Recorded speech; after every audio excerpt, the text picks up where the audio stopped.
my tea sippers, and you know what time it is. I hope you have all of your comfort together because it's time to dish tea. And your dish tea, darlings, with Big Meech.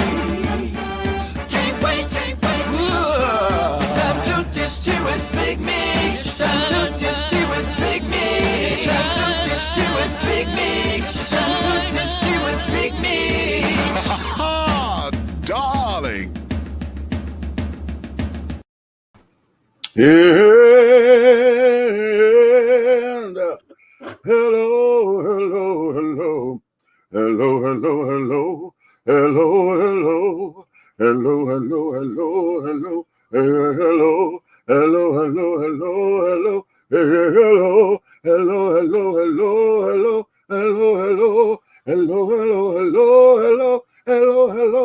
hello. He did it. All right. Okay, you playing. Playing. Where you going? Woo! Y'all see I got company. Okay, and it interrupted my little do-I-diddy. And he does that all the time. Coming to flash and things and being dirty. Okay, you know I like it though. Okay. What's going on? My tea sippers, my crumpet dunkers, my tea brewers, my pot stirrers, and my tea leaf readers. Wait a minute, I'm trying to get this thing to do right, but what is happening? There we go. I think that's better. My little thing is wobbly here, and you're not supposed to see the falls in my backdrop. Okay. So you love the finished TC? Woo! Okay. Listen, I think this might be a short show today. Okay. That depends on the conversation because it's going to be a little heavy. Because at first I didn't know what we were going to talk about today, right? I was like, okay, listen. We do have obligations that we have to commit to and things. So I want to make sure that my sponsors and stuff get together and all of that.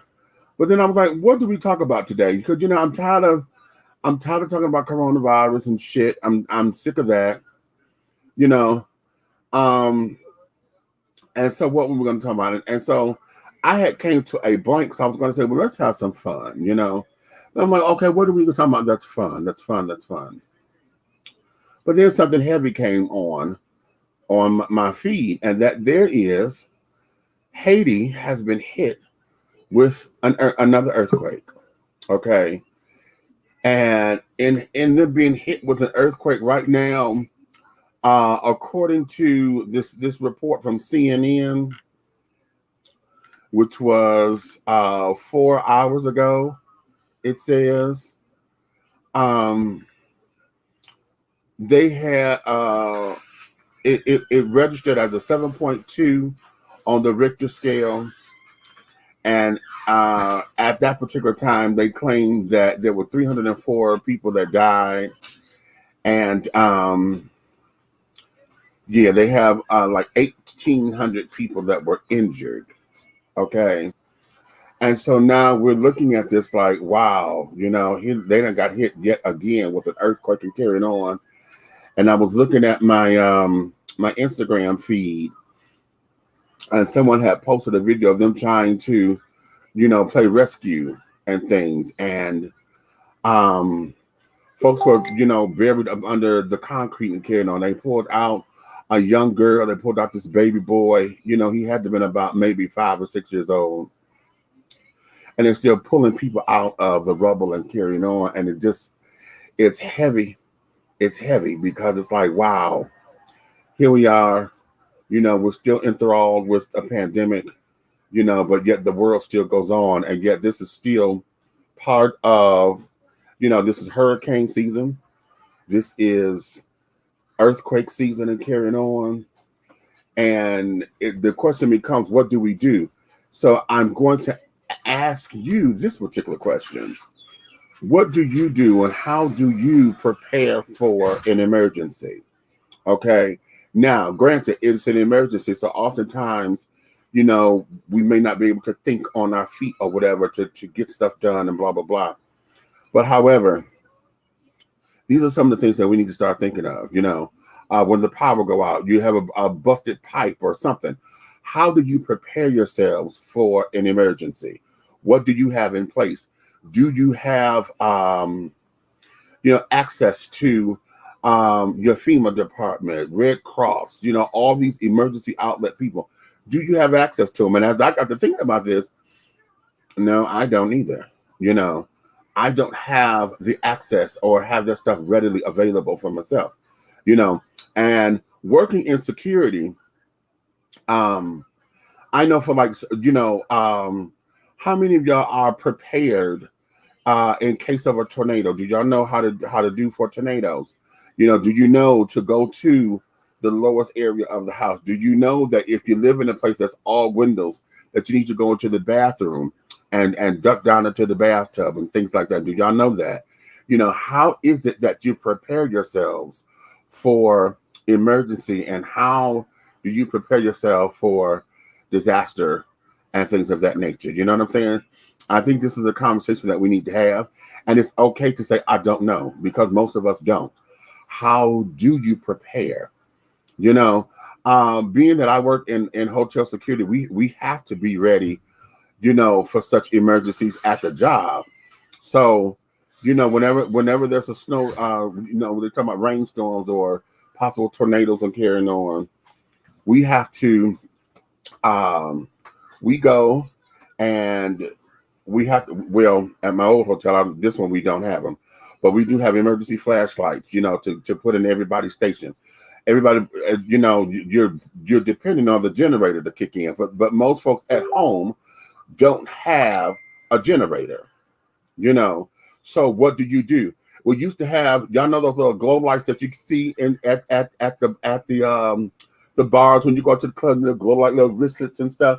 Well, honey, those things actually work for emergency lights at home. So I know at one hotel I worked for, we used to have, we had the glow sticks. So whenever we were prepared for an outage, we went and we had to take some and put them in everybody's station. Okay, the front desk, behind at the PBX, the call center. You know, we had to go to each department and make sure each department has glow sticks or whatever, because when the lights go out, honey, pop those things so that we can move and maneuver. We also have to make sure, this is why security is always important when you are in a business or whatever. See, what you think is not up to snuff or carrying on. See, he being dirty. I'm just getting a towel. You're just getting a towel. Yeah, he's gonna go hang with a sister. That damn Bree, honey, she a bad influence on her. This time it's Jaleesa. Oh, it's Jaleesa. Oh, it's Jaleesa this time, honey. Okay. But how do you how do you keep yourself together? I was saying security is important. A lot of folks don't realize what security do. And even though you may think that all we do is sit on our asses, and you know, a lot of times we go to sleep because once you get bored, if your mind is not active, you have to stay active in order not to fall off, because that's anybody. But at the same time, this is why we patrol the areas. This is why we have to stand by if you have water spilled on the floor to make sure don't nobody slip and fall, and till the spill is cleaned up. Those kind of things. But in cases of emergencies, we have to make sure if you're on a job and you get mad because somebody say that the exit lights are out, or if you get mad because somebody say, oh, that light bulb is out, and you see there's 16 other lights on and that one light bulb is out. Well, bitch, that one light bulb is out. Is that the reason why we point it out? Is because if it's 17 light bulbs that's supposed to be on, damn it, then all 17 of these bitches need to be on. If the one is out, all it takes is for somebody to say, I could not see clearly. You understand? And that becomes a liability to the hotel or wherever you are, okay? If all 17 bitches need to be up on, then they need to be on, okay? This is why, and folks get upset with us, oh, you too serious on your job. You being too damn serious. No, you don't understand how serious this is. Because right now it's not an emergency, but bitch, when an emergency happens, we don't have time to try to correct the illness or correct the wrong.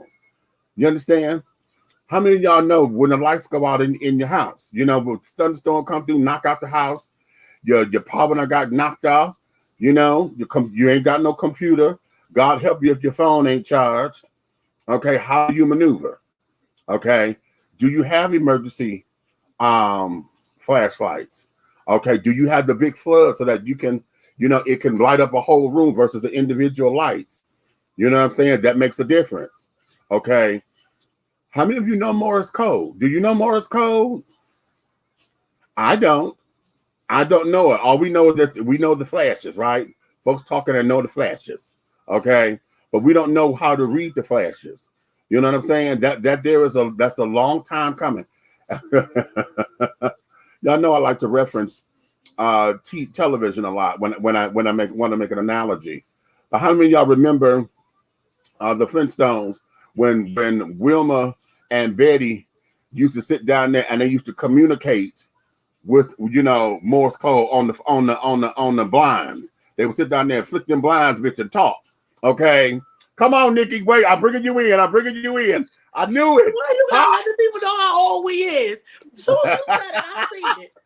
As soon as you said it, I seen them too. Okay, right. Bitch, they flicker the shit out that shit, right? Flicker the shit. Bitch, talking their asses off. Okay.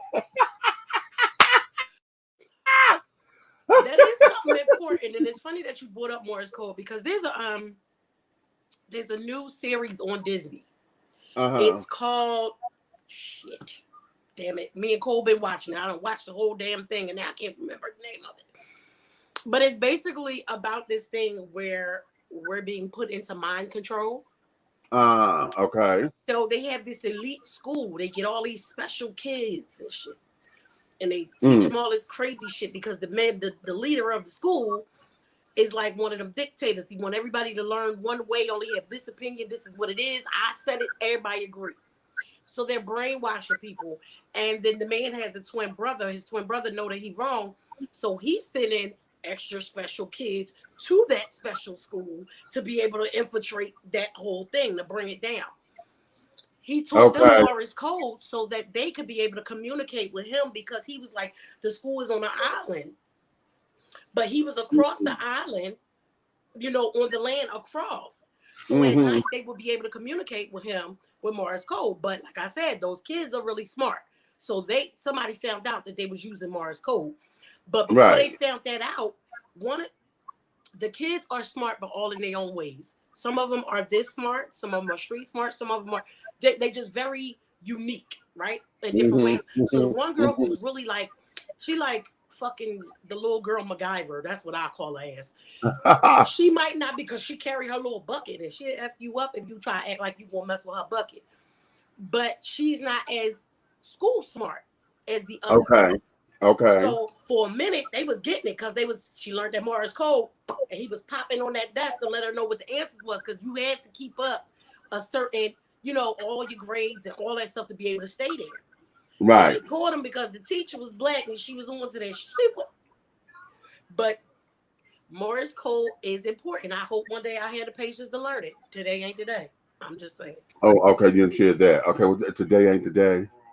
But I like what you were talking about. I think we all, and even though there's some people that I don't really F with no more, but they show me some really good things about when we're in these storms. Listen, Bama, move. Because we can see when he doing other stuff. I'm not doing that. Yeah, right. I'm a solo you. Let me solo you. He know damn well you might not be doing nothing, but you probably not doing nothing, standing there butt ass naked or something. I had to get my toothbrush. Wait. So there are lots of things, little things that we can do. So the lady told me about those who not names won't be mentioned, but I will give credit that it didn't come from me. You know those little dollar flower pots, the little orange like clay pots? Yeah. That you get from the dollar store and they got holes in them? Yeah. Okay, so She lit all these candles and put those pots all over top of the candles. Your heat and stuff go out in the wintertime during a storm, it will heat a whole room. Really? Because of the you know what? I never thought of that. Me neither. Because concrete holds the elements. Yep.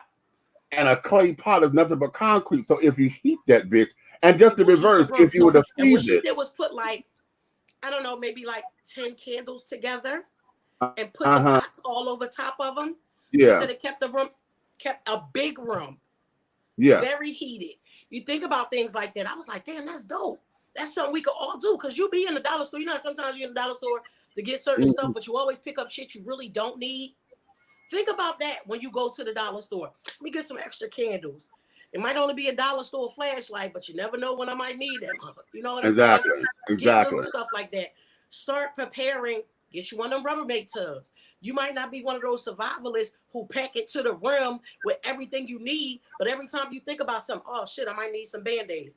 Oh damn, let me put some peroxide and some alcohol in this. All the same shit we get at the dollar store will be things that we can need in a case of emergency. Right, Y'all right. know, like me saying, if your phones ain't charged, then God help you, damn ass. That's why I keep mine charged, because we be having, as soon as it thunder and stuff over here, either Meech lights out or my Right. So to keep your phones and other devices, just so that you can have some light. You know what I'm saying? Right. Meech, take it over. Your niece call. Beach phone can't keep Okay. service. All right. Wait a minute. I'm going to solo me out while you're on the phone. Okay. Tell Nikki that. Huh? Your phone raggedy and you don't never have service. Oh, well, no. I changed the phone. But How many times? No. This is a whole new phone. This is not the same company. It's a whole phone. But about raggedy service, let me say this, because I know over here, I live by the airport, and I know oftentimes my network will go out and it will say, I can't make a call because I have no network. Okay. How many of y'all have experienced that where you're trying to make a call and the damn thing will flit and flutter and carry on, you thinking it's doing something, and it won't go through? Okay. How many of y'all had to reboot the phone because you think, oh, if I reboot the phone, maybe I'll get my network will kick back in, you know? Now, I'm saying that because y'all know before I had that goddamn Figures phone, and that phone there was just a fucked up phone. And I was trying to, well, y'all know my story. I was trying to stay with the black-owned company. I didn't want to take. We tried. We tried hard. We tried real hard. And to the point to where I had to go buy a new phone for two reasons. Number one, I got sick and tired of trying. Number two, the phone that I had, it was fucking up, and they don't have a replacement. They were out of stock. They couldn't send me a replacement phone. I still haven't yet. Right. So they're gonna send me that phone. I'm gonna gift it to somebody who needs a phone just to need a phone, so they don't have to pay for a phone. Yeah. But yeah, they're going to send me that phone anyway. Okay. I mean, we try, like we said before, not everything is going to be the best. We want to try to buy black as much as possible. It's a new company. They trying to figure it out. Hey, boo, when you get some new reviews and everything get all squashed out, hit us up in like a year or two. We might even try again. But everything's not going to work out. Remember I said the same thing about the black on the syrup lady. I don't like that syrup. Right. I don't like it. My daughter likes it, but we're not going to like every product is not going to be a good product. That's the same thing with the other people products. We don't like all that shit either. So, you know, it is what it is. We try. And then personal taste. You know what worked for you. Right. You know, hell, how many of y'all prefer Secret over Sure? Absolutely. You know, I keep saying I'm going to buy the damn black-owned detergent, but my fingers, every time I go in the store, I can't help but buy Gain, Downy, and Clorox. Okay. It's just, I've been buying it for over 20 years. Right. I can't help it. I want to try it because I want to be able to get them my money. But we don't always, you know, some things is a preference. It right. Is. But that's a sidebar because, you know, that took us off. But we were talking about your phone service. Mm-hmm. Okay. and understanding that you have to be prepared in time for an emergency. Okay, how many of y'all, I know the trunk, we love to have our trunk space, but how many of y'all got emergency stuff in your car? I got some black owned toilet paper back there. Okay. Remember the ones that we got that had the rolls were smaller than the big ones? I still have those in my trunk. And then there's always like the Clorox wipes are in there, wet ones are in there. Most of the time I have water in there, but cold drops for lifting out. So a lot of times some of that stuff is coming out. You know what you guys can get? I didn't get them for emergencies. I got them because Lily's little ass is scared of the dark. I got the little cheap motion detector lights. They run by batteries. Yes. You guys, Lily is scared of the damn dark, and I was getting tired of her. Every time she went somewhere, she turned on every damn light along the way. Right. So what I did was I got the little, I think I bought a 4-pack. 4 or 5. And I got them off Amazon. I don't even think they was $20, right? Mm-hmm. And I put them down to like what would be my hip space, but like a little bit past her head. So every time she walked past, the stuff would light up. Those will probably be really good. People should invest in them. And I mean, they don't cost that much. So just keep your batteries fresh. Make sure you always got batteries. Right. Keep a new pick. Always buy extra batteries so you always got extra batteries. Right. What else they need? A lighter. Emergency stuff, honey. You need to have something to light a candle with. You know, whether you have I'd like to get, you know, those little the long lighters, you know, that they call. I like those too. Lighters. Yeah. You know, the fireplace lighters. Make sure you keep one. You know, if you buy it from the dollar store and don't need it, leave it in the package. Just leave it in the package. Leave it in the package. That way you know it's fresh. And that's why we can start building a box. You can you build might not always it, have everything at once, but you can start building your box. Exactly. Wait a minute. I have a list here. Get y'all some canned goods. Make sure you get a can opener. How about that? Okay. You know, they put the little tuna in the little packs and stuff like that. You could get them. Okay. Sustainable things that you could put in there. Water. Okay. Always have water. Yeah, I found this. This is from the American Public Health Association. And they say that these are things that one should always have. Okay. A 3-day supply of water with 1 gallon of water per person per day. Okay, now that's interesting. I'm gonna need more than that because y'all know. Right. Okay. I drink a lot of water, and we might need it for other purposes. For other purposes. Okay. A 3-day supply of non-perishable foods. Okay. They say look for canned fruit packed in juice, not syrup. Right. That's very important. Be sure to rotate your supplies every 6 months to keep food fresh, using the clock change as a reminder. Oh, now that's cute. That's cute. Oh, I never thought about that. When we spring forward and fall back, switch your shit out. Yeah, switch your shit out. That's a cute little reminder. Okay.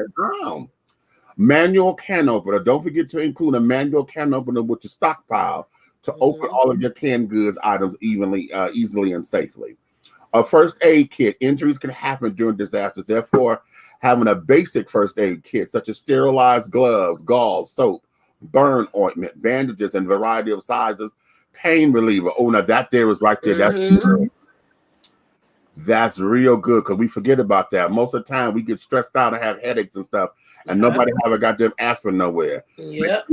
You have all Tylenol in there. Get your ibuprofen, get your acetaminophen, and get your damn naproxen. For those of y'all that Tylenol, Aleve, and wait a minute. What's the other one? Wait a minute. I said Tylenol. Tylenol is acetaminophen. What's your ibuprofen? Yeah. Your Motrin. Ibuprofen is Motrin. Motrin. Okay, that's it. Ibuprofen is Motrin. So you get over-the-counter Motrin. Yeah, like Excedrin and stuff like that. That has aspirin in it. Yeah. Okay, get that. They say scissors and tweezers in your first aid kit. Okay. A radio. I had to stitch somebody up. Right. A radio. They say a radio is essential to receive emergency information. Any hand cranked or battery operated radio can provide important information on weather or evacuation alerts. That's very important, considering that everything now we live stream shit so much. Yeah, we digital. Don't even use the radio and stuff anymore. But it's still important. But Yeah. it's still important. Okay, it is very, very, very important.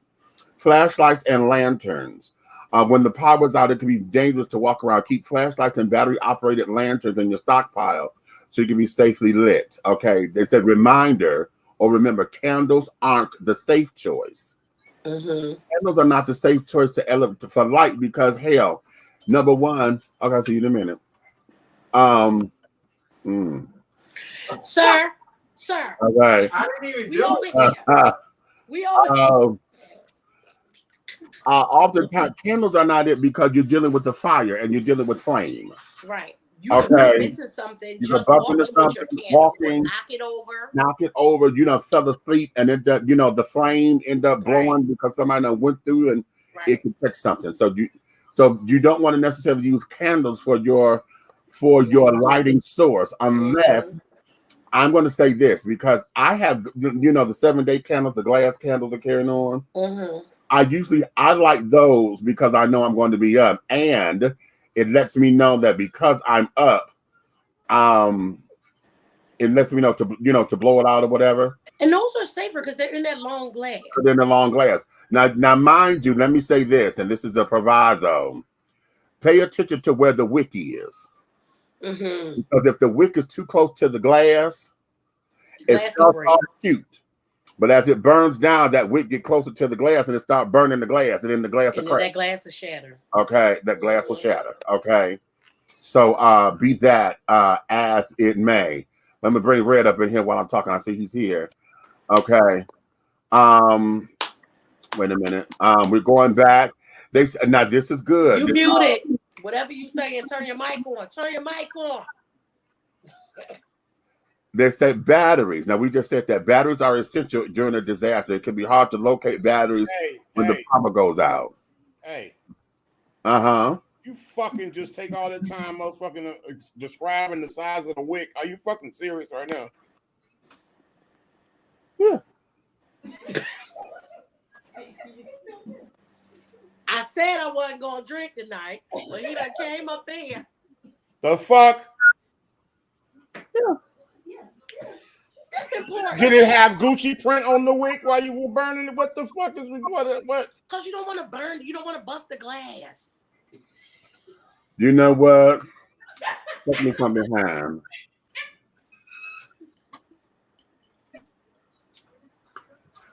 Oh, look, they both drinking that thing. Yeah. I'm gonna be a little slower tonight, y'all. Right, okay. Like last night. Now. Well, I ain't gonna get on you. I ain't gonna get on you, Nikki. I ain't gonna get on you because that's incest. But you, my man, your motherfucking mouth probably was already wet. That's another show topic. This is not a Helena hologram after dark. That's another show topic. You talking about emergencies? Where's how? all over into Huff and her, Listen to me. I'm just gonna beat your ass.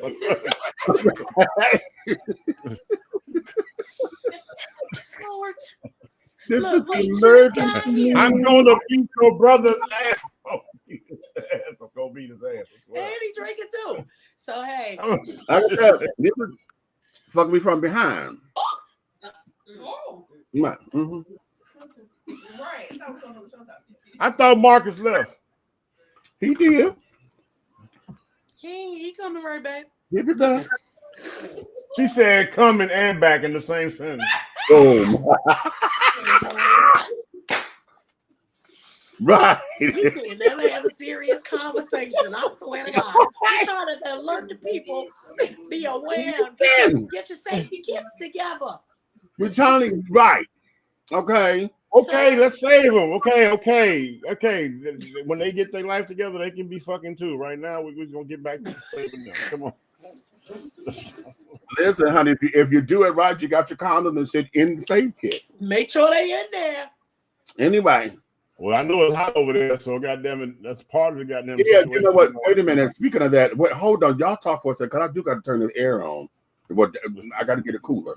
Y'all talk. Y'all was hot. What had happened? I bet you do. Wait. Hey, what had happened? Oh, What happened? Y'all What hot happened? over there? What happened? What? Okay, my finger did the walking on the telephone, man, honey. Oh, Okay. All right. I guess wasn't nothing wrong with your line when you Okay. dialed your baby's number. What you get? No. I'm gonna take y'all back to You get a old. dick every time. Y'all remember this song? It was a song called "Hey Baby, I'm your telephone man. Show me where you want it, and I put it where I can. I can put it in the bedroom, I could put it in the hall, I could put it in the bathroom, I can hang it on the wall. You could have it with the bug, you could have it with the ring. We just ain't And if you really want it, you could have a ding-a-ling, because hey baby, I'm your telephone man. Y'all remember that song? No. Yeah, bro. Go back and find it. Let's remake that motherfucker. Come on, Red. We need. Hey, Eric. Hey, Israel. Hey, Ro. Hey, all y'all. We are so off topic. Let me go back up in here. We are so off topic. This is about creating your emergency kit. Okay? Okay. Hey, we got to create an emergency kit. Excuse me. Cupcake Princess, we have to create an emergency kit.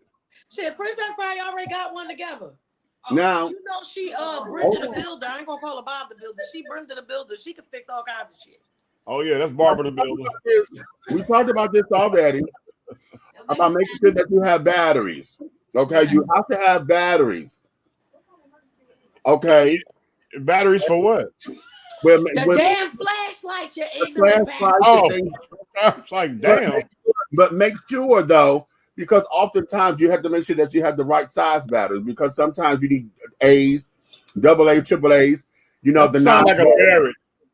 The C and the big flashlights take the D battery. Shut up. Right. They take D's, honey, and oftentimes hey, and that's why my brother's a big battery, because he take the D.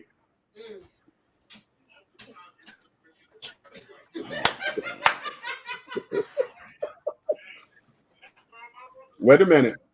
And give it to. Hey. Okay. Now, how about it? How about that? Now. Oh, sister. My sisters understand. Yeah. I'm with you, honey. My sisters understand. Anyway, here's one that I never thought about.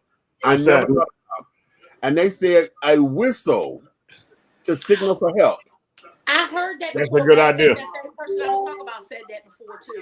A They have whistle. a whistle in your kit. So if you got a whistle for help. Okay. Whistle for help or everything. You know, to whistle so that folks don't know where you are. Yeah. You know, oftentimes if you're trying to be found and it's a search party, okay, if you blow in the whistle, honey, you know, they can find you. Now, let me put a proviso here so this motherfucker don't get into his goddamn think tank. Okay. You have to make sure that the whistle make noise. You can't be bobbing and blowing on the whistle, honey. That don't make noise. That's now you know. You can't be bobbing and weaving and it don't make noise. And it's got to be a loud noise, not just slurping and carrying on, because that noise gotta be like the gym teacher whistle. Okay. Okay, look, what we're gonna do is I'm gonna run down and I'm gonna get some big red fellow whistles so they can blow on them. And it's gonna be a little picture at the end of it of me, and it's gonna be bobbing. Okay. Nope. Shut up. Nope. Nope. I'm not. Nope. I can't have my whistle blown. Nay, he said, I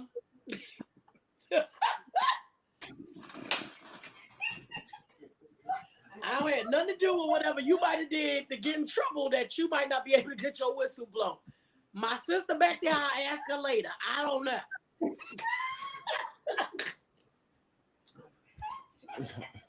Okay. I'm sorry, I'm married. You only get your whistle blown if she get the mail first and it's a check. I hear that. Yes, sis. They say also, moving forward, they say make sure that you have your prescription medications in the kits. Okay, But that's hard to do though. And now here's where that is, and see, this is why this is going to be a little bit that way, Right? If you are somebody who gets the mail order and can get 90-day supplies, right? Okay, it could be done that way. If you because I have like my PO bottles that I set mine up for the day. If you got a PO bottle that's set up, you could possibly do it that way to and maybe have a week supply. But trying to hold it because prescriptions expire, you got about a year of prescriptions, before the POs expire. So that's why it's important every 6 months on the time change. You make sure you switch it out. Okay. Yeah. So I guess you could, because you can get your scripts before they run all the way out. Right. So a 3-day supply shouldn't be that hard. And then, like you said, when it's time to change them, take those out. Take those for the next 3 days before it be time for them to expire. That's that's okay. And they say keep a battery operated or solar cellular charger. Oh, those kind where you could just throw your phone on it? No, the old fashioned one, either the kind that crank. They still the They still got those? Yes. Yeah, but they flip out now. You reach they did a little block. You reach in, you flip the handle out, and you turn the handle now. Yeah. And you know what? They got one at Ace Hardware that has it's a flashlight, a charger, and it's a radio. It's a radio on there, all in one. Yeah. So those are just some of the things that they recommend here for essentials. Now, of course, you can make it up as you go because you know what your lifestyle is, so you know what's important to you. Okay, question. What is this exactly? Answer. Is this stuff you sending over there to help them? No, this here was a to keep it together for yourself, like in your house. Make right. Sure you're ready. The question became, are we prepared for emergencies? Now that Haiti is now up under duress. They got, at the time of this report that I read, they had 1,800 people injured. They got over 300 deaths and counting. Okay. And the sad thing is that they never fully recovered from the hurricane. Last one, yeah.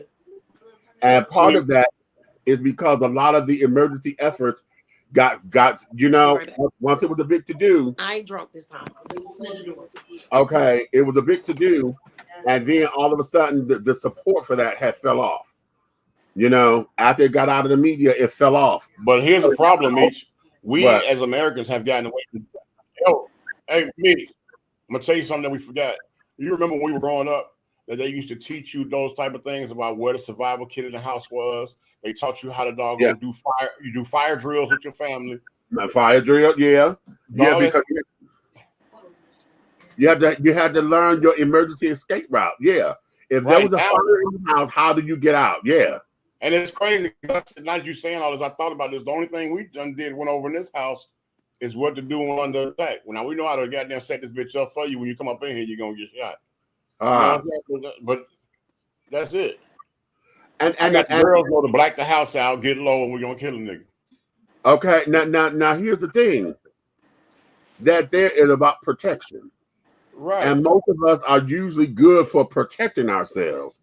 But the conversation of what do we do for emergency in case of a disaster, that's a conversation we don't have. And we need to have them. And we need to have those, which is why I'm going over this, because even like I said earlier, I'm a security professional. Now at the hotel, these are drills that we constantly have to go over these particular drills, because if you haven't done it in a while, you get stagnated in it. But if it's right up on you, it's just like CPR. If you're not constantly knowing how to do CPR, In cases of an emergency, honey, everybody panic. What to do, and you have to, you got to be quick. And so, Hey, often, you see, huh? you know what? It's crazy because Princess just said something on here that makes sense. That how much it was like this stuff we learned in the Navy. This was all the time. We were always ready for disaster, always ready for protection, always ready. Just whatever the situation was, we were prepared, and it was a constant training. You can have a regular day. You think you're having a regular day at work, and certain tones go off. Right. Certain tones go off, and you know exactly what to do. Yeah.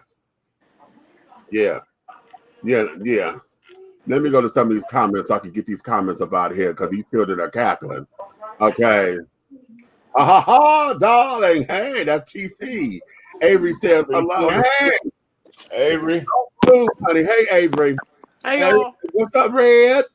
What's happening? I love the finish. Yeah. Okay. Wow. Yeah. It's sad, isn't it? Yeah, I seen that earlier. Yeah, this thing with Haiti is just fucking with me because I saw the headlines, but I was groggy, so I didn't pay attention to it. And then all of a sudden, just before coming on tonight, I saw a feed on my Instagram.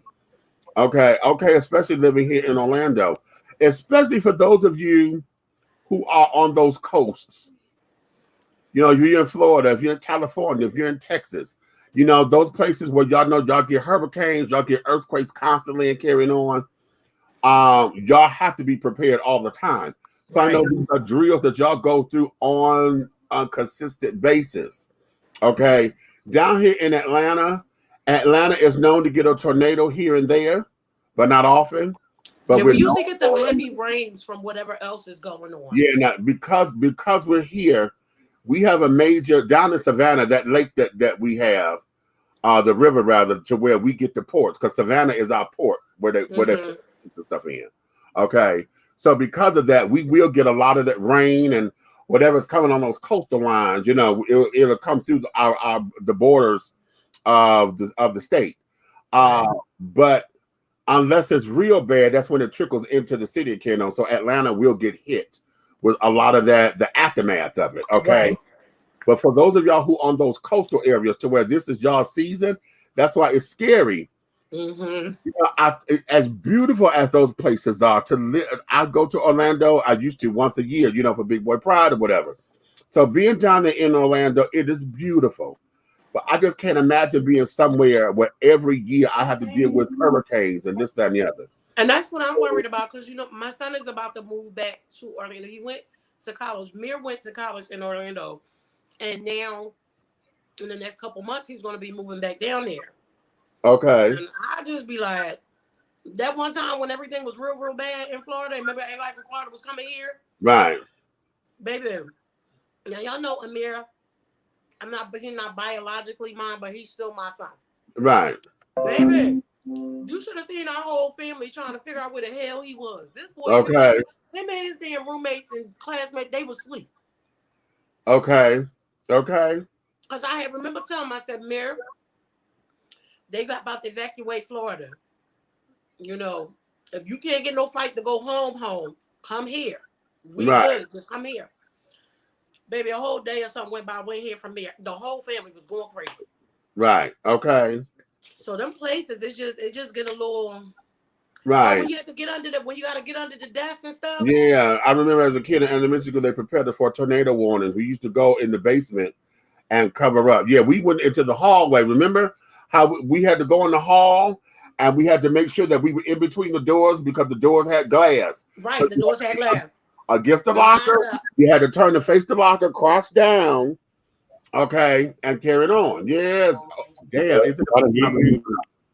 How we remember that? Locker, crouch down. Yeah. Okay, you gotta tell me, okay? Okay, we're in a lawsuit happy society, so we have to take our job seriously. Absolutely. Yes, we do. And that's there because talk about them lights being out. Yeah, the princess is also, she works security as well. Yeah. And oftentimes and princess works security in a dangerous place. Yeah, those of us who work security. Capital, honey. And this is why, for those of y'all who always say, damn, you take your job too seriously. Every time I hear that is because that's somebody who trying to get away with some shit and they mad because they can't. Because I'm not going to let you get away with the fuck shit. Okay?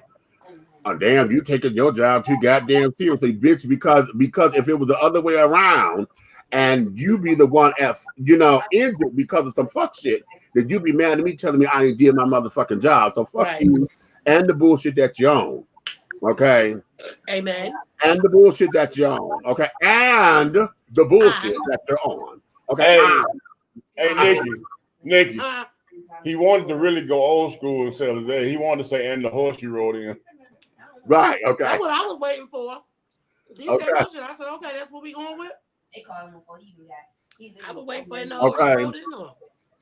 Boy, that shit must be really good because I ain't seen you taking the next sip before it go back down to the bottom.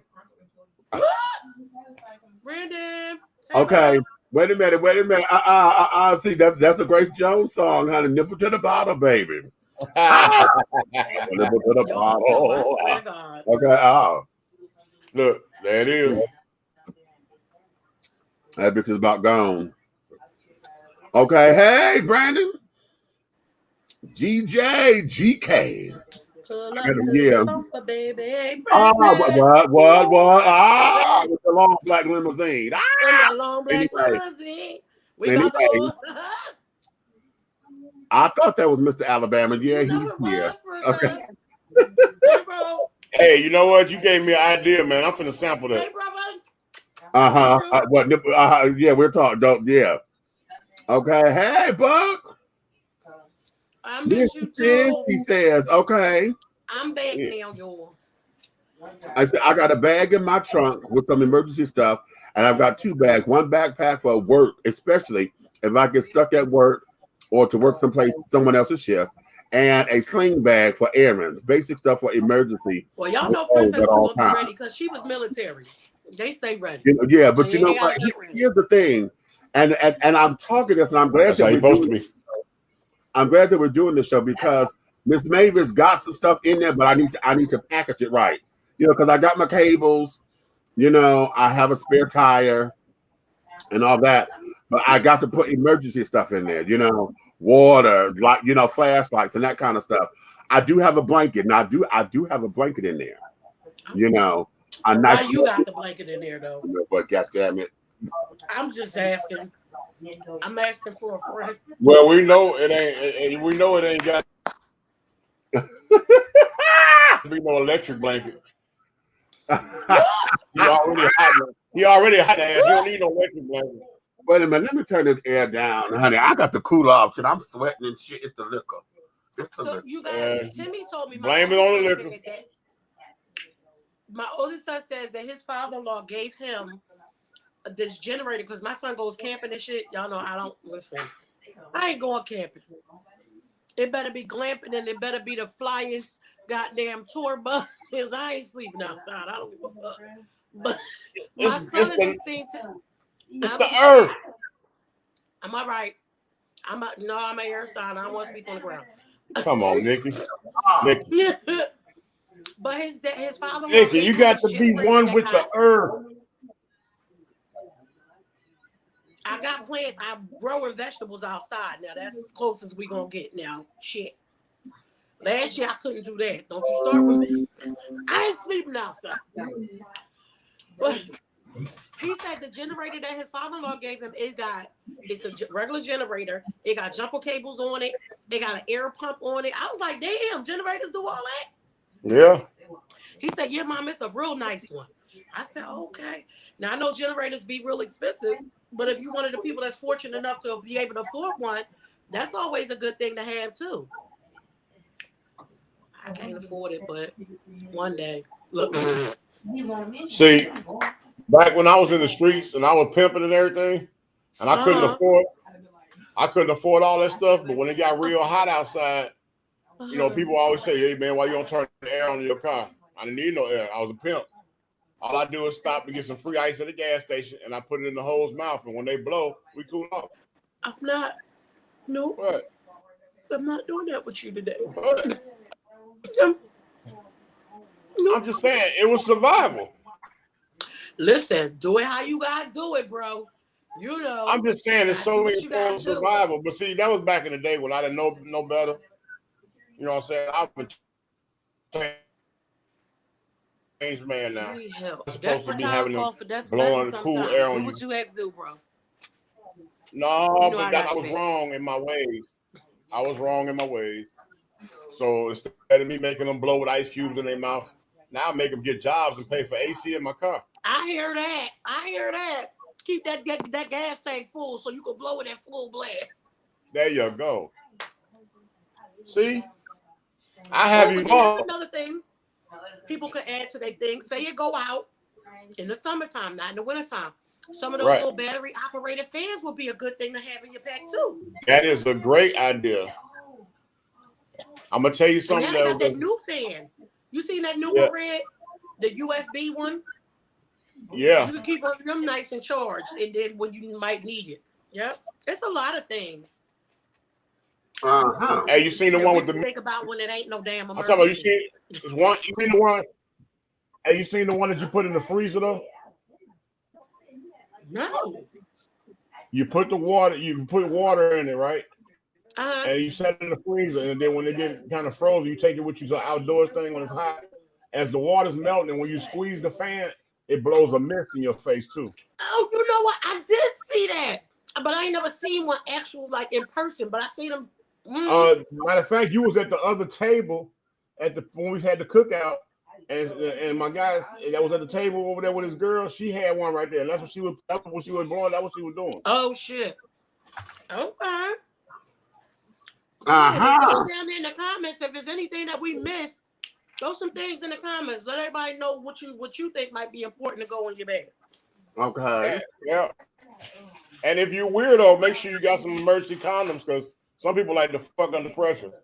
So they might need to release some stress. You got to release. You got to release the stress. I'm just saying. Some people. Everybody think I'm cracking the joke right now, but I'm dead ass serious. No, that's serious. No, that's really serious. Some people are really turned on by devastation and demise.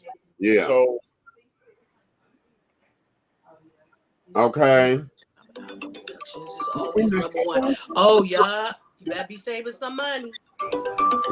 When it comes to emergencies, to prepare for, always have a job loss, salary, job hour reduction is always number one because it happens every day. That is so true. Oh yeah, having some money saved up.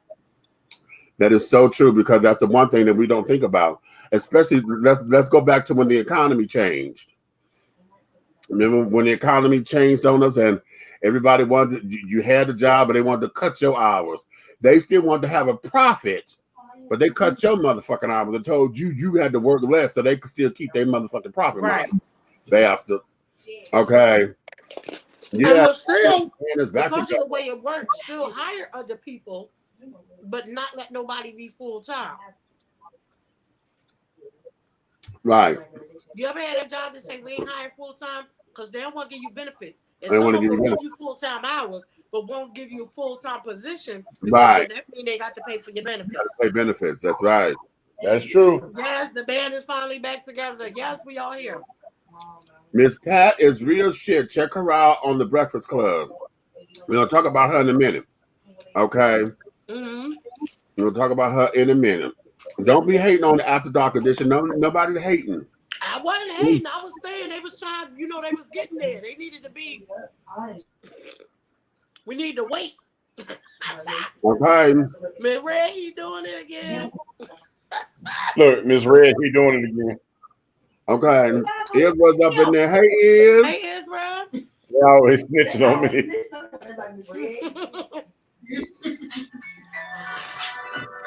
Oh my, you went all the way back with that one. That song was push in the bush.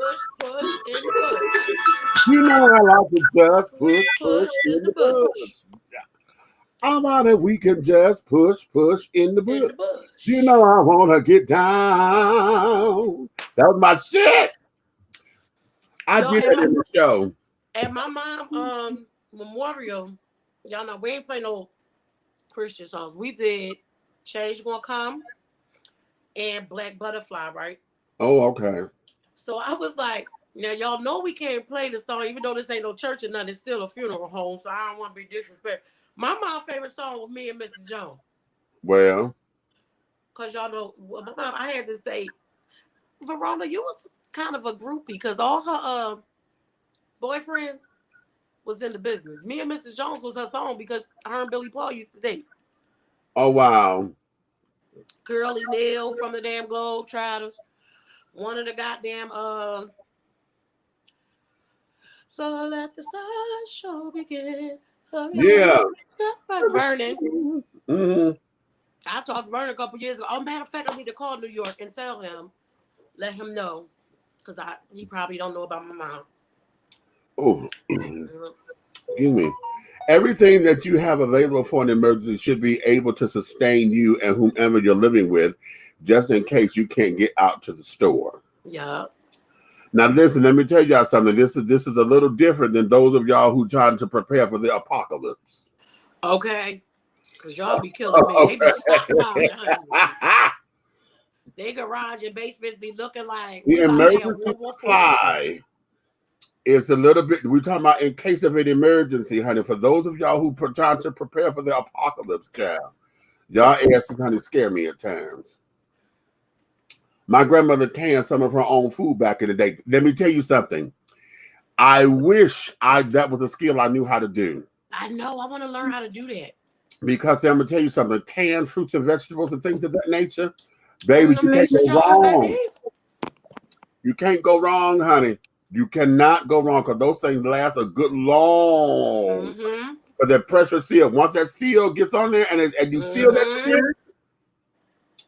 vacuum sealed, honey. Yes, that there is everything. Okay.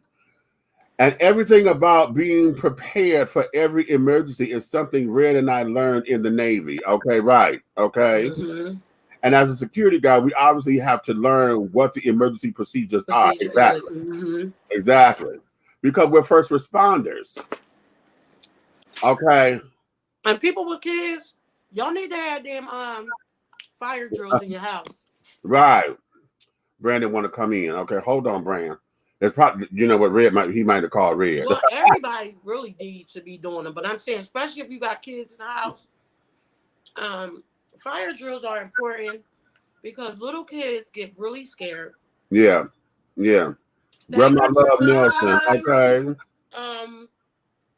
They get scared, they get confused, but they are very resilient. So if it's something that we teach them, this is what we do in case of blah, blah, blah, blah, blah, blah, blah. Right.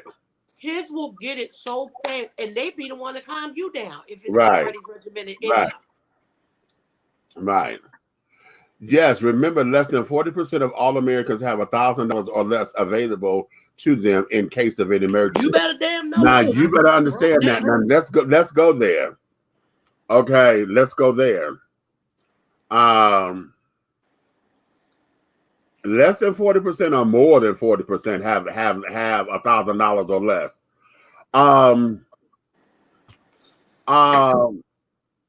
You know, they tell you that in times of emergencies, you know, that your savings account should be equal to that of 6 months worth of your living expenses. Right. Whatever your That's very hard. Whatever your household expenses are, a good measure of rule of thumb is you should have 6 months to a year in your savings account for, you know, that's the rainy day fund. And I'm gonna tell you, this is something that hit me so hard. It was the series, Soul Food, the series, right? And when Terry sat down there and she had lost her job at the law firm, and they were like, well, what you gonna do? She said, oh, honey, I'm good. And she said, I'm good for 3 years. I hear that. Okay. And bitch, that there went deep into my crawl. Okay. That was deep into my crawl because I was like, damn, to be that secure to where if I chose not to work for 2 years, I'm good. because I could sustain not only my household but my lifestyle for 3 what? For 3 years. That's amazing. What? And we need to have we as a people need to think like that more often. More often, yeah. Start thinking about the little stuff that you spend money on that you know you really don't need. Right. You know. Like I know right now, think about this. If everything happened, everything shut down, we ain't got no power, all kinds of stuff. We might got backup generators in some stores and stuff. You ain't be able to swipe no card. Better have your little bit of cash in the house. I know they're trying to make our cash be obsolete.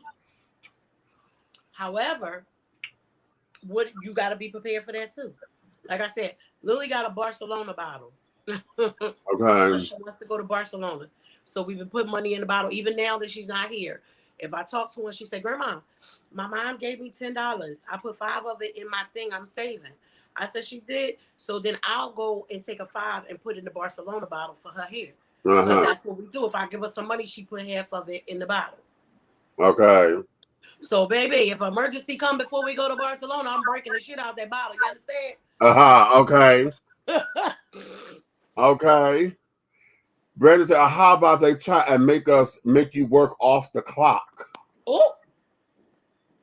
Listen, those damn 5 on, 5 off bullshits, yeah. Okay.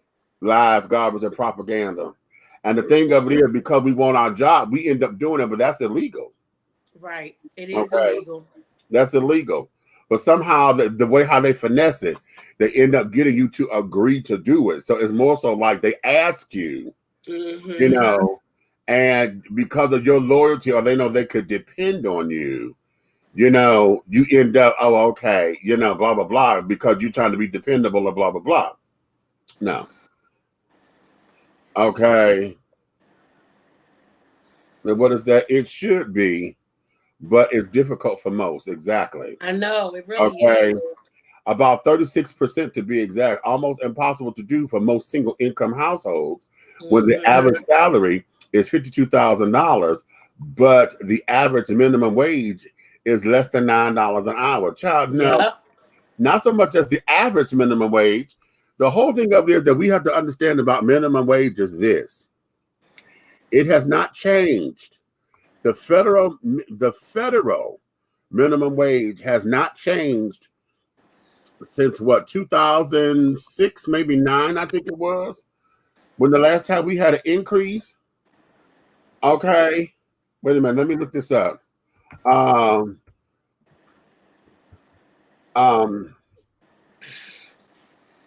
It went up, but and I think that was up under Obama's administration.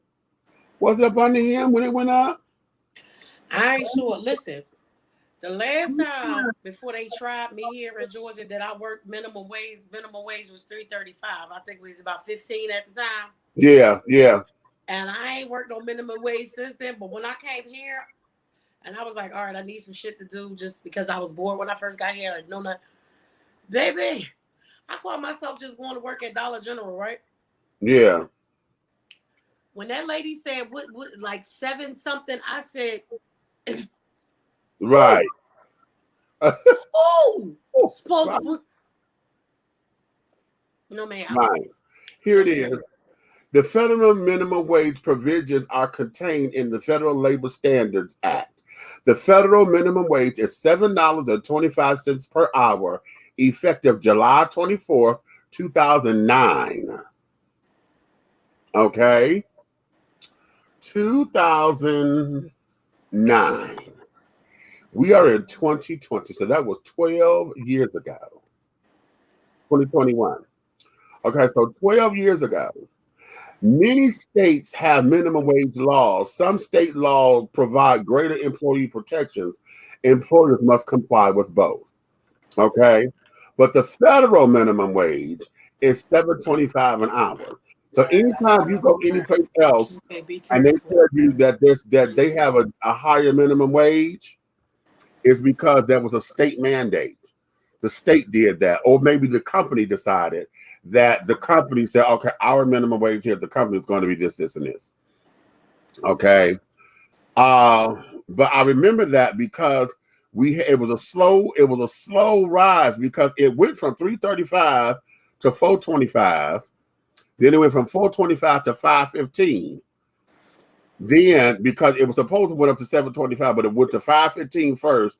That was the first jump, and then it was supposed to go, and it did the second jump later to 725. So we have not had a wage increase in a minimum wage federally in 12 years. But yet, when you look at the cost of living and carrying on, and what the hell we've been going through, rent and stuff goes on. Rent increases have gone up. Market rates always change. Everything goes up, but they don't put that up. But How they is don't people put- yeah. supposed to live? Right. You know, and then you have it, you know. So yeah, I've always tell folks to have at least $100 cash at hand and at least $20 cash on your person. Okay. Mm-hmm. Okay, right. But I think that comes from us being old school when your mom and them tell you don't go outside the house without no money in your Don't pocket. go nowhere broke. You got to have mad money. Mm-hmm. Keep your mad money You on gotta you. be able to get back home. Got to get that. You understand? You got to be able to get back home. I used to keep bus tickets hidden in wallets and stashed somewhere. Mm-hmm. Okay, just in case. We used to have the little tokens. That's Keisha was explaining to me the SEPTA thing the other day. I was like, wait, is it like Atlanta? Like we get a MARTA card. I know y'all got the cards now. Can you put money in the bus? She was like, some of them you can, but most of the time you can't. You gotta have the card and stuff. She said they don't have tokens no more. My grandmother used to make sure, even though we would get, you know, remember you would get like did y'all have like the weekly bus pass? We You have get a weekly day and pass, a weekly monthly. pass, or the monthly pass. Mm-hmm. And even though we would get either the weekly or the monthly trans passes, my grandmother always made sure we had tokens just in case we lost it or anything. Right. And then we had the school tokens. Remember them? But we didn't have those. Y'all ain't had school tokens? We didn't have school Anybody tokens. really know we had the school because they was different from the regular bus tokens. But you know how you transfer one bus? With the school token, they'll only tear off one part of your thing when you get on the next bus because you might have to catch 2 buses. Okay. So with a school token, you can catch 3 buses. Oh wow. Okay. But you have to be off. I think you can't. You could do it with your pass, but you had to be like you couldn't start with your token past 7 Okay. because you know you might have Those were football 2 hours. practice. Yeah. Right, you might have practice and all that kind of stuff. But yeah, they will. Right. You could buy your school tokens from the school. Can't use them on Saturday and Sunday, but you can use them all goddamn. All right. Yep. Don't And the qualify for quarter the for the free payphone. That was your mad money, honey. You always had to sit down and get some shit together, make a phone call. That's right. Okay. Yeah, that was always the tea. Okay. Always the tea. Okay. I don't know if you guys have seen this, Meech. I don't know if you've seen it yet. Samsung has a new phone coming out. Samsung done slick through in a flip phone, honey. Oh yeah, they've been trying to get those flip phones to come back. But it's beautiful because it's like this. It's like a regular phone, but you can get one that will flip like this way, you know, like open like this. Okay. And one that'll do this, like our old phone. Okay. It's a Galaxy. Okay. But it must be a whole lot of money because they talking about some, they back already? No. Yeah, school bus passes were different from the regular ones. Now we have bus passes, and we had a separate bus fare for student passes. Mm-hmm. You know, so yeah. Oh yeah, we did have student trans passes too. Yep. Yeah, okay, so we had a different bus pass, but no, we didn't have school tokens or nothing like that. We just had different color bus pass. And which means that we paid like 65 cents to get on the bus. Right. Okay. Years ago in DC, we had the paper slip for paying with change, no tokens. Now we have a smart card. Okay. Yeah, we got the card here too. We used to have the paper transfers because you had to pay, you know, get the transfer. If you paid with cash, you got the paper transfer. That's what I was talking about. Because if you use the school token, they only tore one. It was like you know how you had the little things where the dots and you tear some shit off. So those had like 2 sections on it. And if you use the school token, you could tear one off but it'd be stamped on there. Like they would punch a hole in it.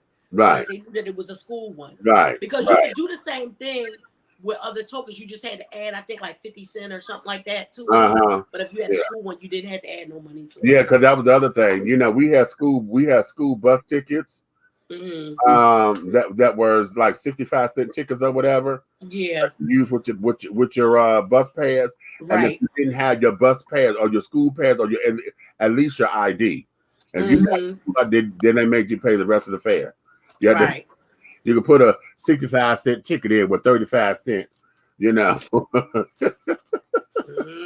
Okay. But yeah, everything goes up except for the wage. And it's like, how does that work? Right. And it's how we always circle back to our local politics and our federal politics and our state politics, because the things that we never paid attention to before, we now paying attention to. So if we're paying attention to them now, these are the things that we need to educate the younger people. Because if we don't fight for it or teach them how to fight for it, everybody, like, unless you in the 1%, people struggling. Right. Right. And you struggling with y'all steady raising prices. You paper transfer, they would be Mark or Terry, yeah, because most of the time they would sit there and take a hole punch and punch a hole in it. Yeah, I see the hole, yup. Yeah, put the hole in the direction, and you had to make sure you were going in the same direction. You couldn't. Oh, they used to piss me off with that. Okay. Oh yeah, you couldn't get on the bus and then go the opposite direction. Had to be crossing. Yeah. The bus had to be crossing. If you was going south, then you needed to be going east or west when you got on the other bus. Which is called the cost of living. Yes, it is, honey. Cost of living increase. Yeah. Where the hell is it?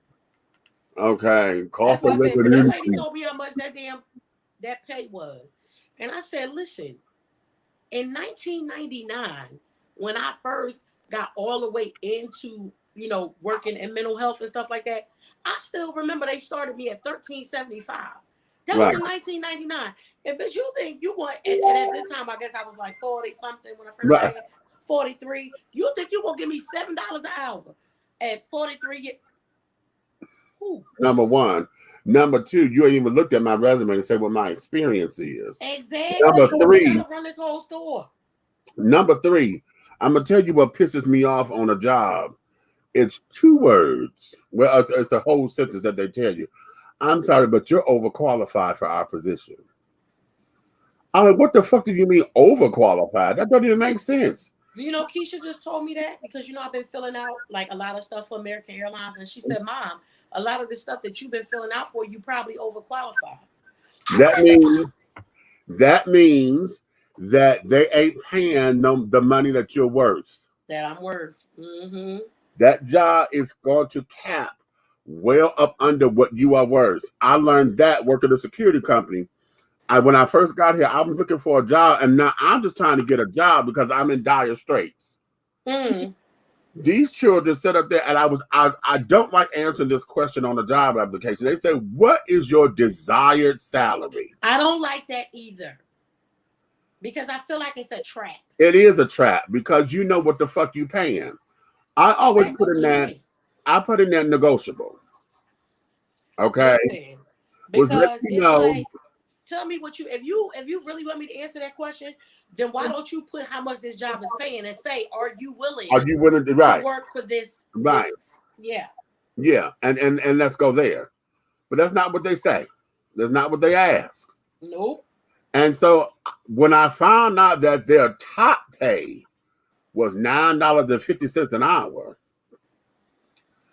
I was like, "Ooh, okay, that was a hell of a cut." But at the time, I was in dire straits, and I'm like, "Okay, and I would have time to move up in this, because I know this company is going to have supervisory positions coming up because it's a contract house. Most companies, honey, that shit turns over so quickly. I'll be up in here in a minute." And that's the thing too with me, just like what you just said, you was in dire straits. So a lot of jobs, when they got those low paying things, they know, oh, this person, they need this job, so they're going to take it. And that's some messed up stuff, especially when you can afford. I can see if you a small business, you ain't got that many employees, your revenue ain't, you know what I'm saying? Right. That's different. Then you know that you are a corporation. Right. With all these damn employees. You don't want to pay them right. You don't want to give them no benefits. So now what happens is You make too much to apply for some help, but not enough to pay for your own fucking insurance and shit. Even with the Obamacare and Bidencare and all that shit, to get the things that you actually need, if you're a person like our age and you got some ailments, the stuff that you need when you're looking for it on the marketplace, the very cheapest one is like $300 a month. How are you supposed to do that? Right. If you're making minimum wage and shit. Right. But then if you go to the government for help, like welfare insurance and stuff like that, then they'll tell you make too much money. If you made 50 cents, baby, I got denied once because I made a penny over. It was a penny. They don't listen. Cent. And even when he was trying to redo the numbers, I made 1 cent too much, honey, and I got disqualified. One time I made $1 more than what it was, and it disqualified me. That was back home in Michigan. Here in Georgia, the health insurance is not even given to anybody who's single. Not Medicaid or nothing. You don't get it. You already know, I know. You don't get it, honey. It's not open to single people unless you are on disability and you have other ailments and carrying on. And you already if you're on disability, it's just like, you know how you get, if you work on Social Security, you get your Part A, your Part B. Right. Then they will give you that insurance to cover whatever the Medicare don't cover. Right. Medicaid will. Because when I was on disability, that's how that went. Yeah. Just like Georgia decided I ain't disabled no more. Now, did I ever say I can't do nothing? No. But I do have an illness that is not curable and that can attack me at any time. Right. And they need to do that too. Maybe that's something we can lobby for too. Not everybody who's in some different ways of disabled need the money. They may just need the insurance. Right. Because if there was a way to separate it, I would have told them a long time ago, y'all can keep that fucking money because I can make more money doing what I do. I just need the insurance just in case when I do get sick. Right. Because it happens. Right. When you get a security job, you're never overqualified. You know what, Princess, that happened to me? I was applying for a hotel here, and I thought I had this gig. I thought I had it. My interview, I had never interviewed so swell on a job. That was like the best interview I had ever given. Mm-hmm. And what ended up happening, the guy told me just that. He told me the reason why he wouldn't hire me is because I'm overqualified. And I said, and that was when I got what he was saying. Because the first time that they told me I was overqualified was with the job I was telling you about with the question. Okay, what is your desired salary? Right. And I was trying not to answer that question with them. I was like, no, it's negotiable. But no, give us a ballpark. I said, no, it's negotiable because I'm just really, whatever you are, I'm willing to negotiate with it. But what is this thing? She was so hell-bent on making sure I answered that question. And I forgot what she ended up doing, but I ended up giving her an answer. And then come to find out that because I was like, I need to, $12 to $15 is desirable. Right. And, so I'm $6 more than what they were paying. That's crazy. Okay. And instead of her just saying that, because I told them, I said, it's negotiable and I already know that what you're paying. But okay, that's good that you know that. But if this was a perfect world and you was what? Okay, bitch, already that told me you ain't hiring me. Right. Just say that. Like, you're not hiring me because already you can just say we can't afford to hire you. Right. And as a matter of fact, I would appreciate that answer versus anything else, because what that says is, okay, I'm coming up in here for the position that you have available. Because see, you're telling me I'm supervisory material with your company. I'm supervisor and I'm manager. Okay, so and you don't have any of those open at the time, and that's fine. But this other job, I interviewed, honey. It was the Wellesley Hotel, honey. They're no longer functioning here. It done became a Motel 6 now or something. But I was like, okay, bada boom, bada bing. So I'm thinking, and he sure came back and told me. He said, "No, I'm sorry, but you're overqualified." And I said, overqualified. And I folded my arms. I said, damn. Okay, so that means you're not paying no money. And when I said that, he looked at me and he was fed up with me. He said, you know what? He said, I have to admit, he said, with your qualifications, we don't want to run the risk that we hire you. And then 6 months down the line, you find a better position that's paying more money. And then you leave us high and dry. So rather than take the chance on having to redo this, we'd rather not hire you. Okay. How about you rather give me my motherfucking money? You know I'm worth it. You know that I'm an asset and could bring something to the table for the company. Right. Right. Exactly. Because I got my resume and stuff done over. Because I was like, God damn, I'm applying for a lot of stuff that I know I'm qualified for. Right. Mm-hmm. You know, some of the shit just simply having a degree, the motherfuckers don't want you to have. Right. And now look, as they say, when we get real, now I'm fitting ahead too. Right. Who the hell is supposed to live on $300 a week, making the federal minimum wage? And that's if you get 40 hours and not including tax. Come on, you better tell them. Because at $300 a week, most folks are going to bring home maybe $250 to $260. Okay. Off of that. Okay. Maybe even down to $240.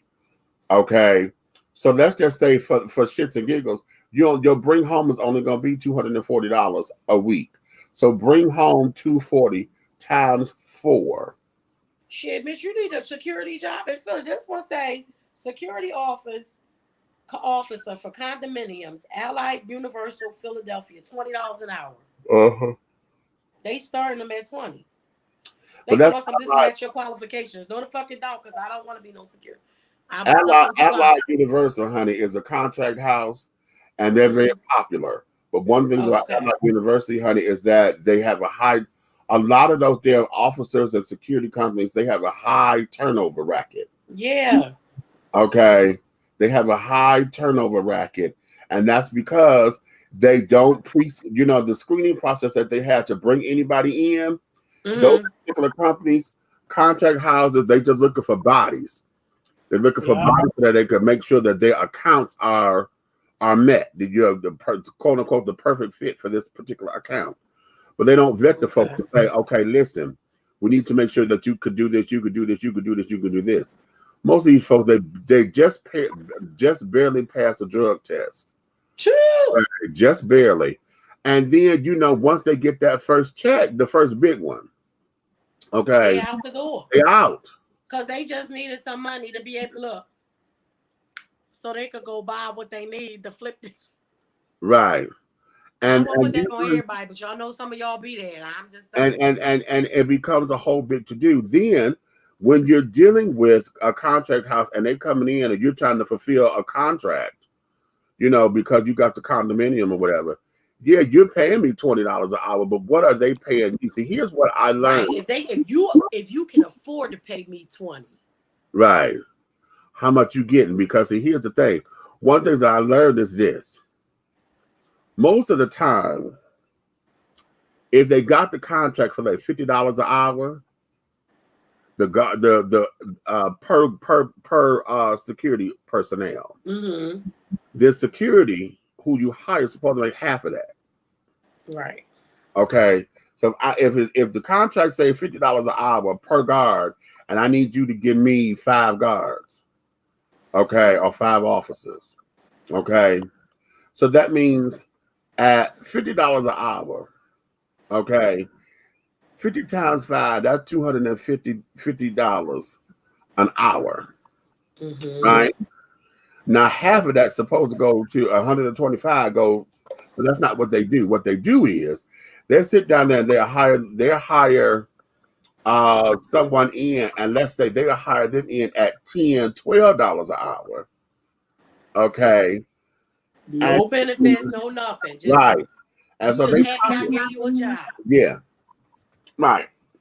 And they'll pocket the rest of that. And see, most of us will come in because we see $10, $12 an hour. We think we're making some money.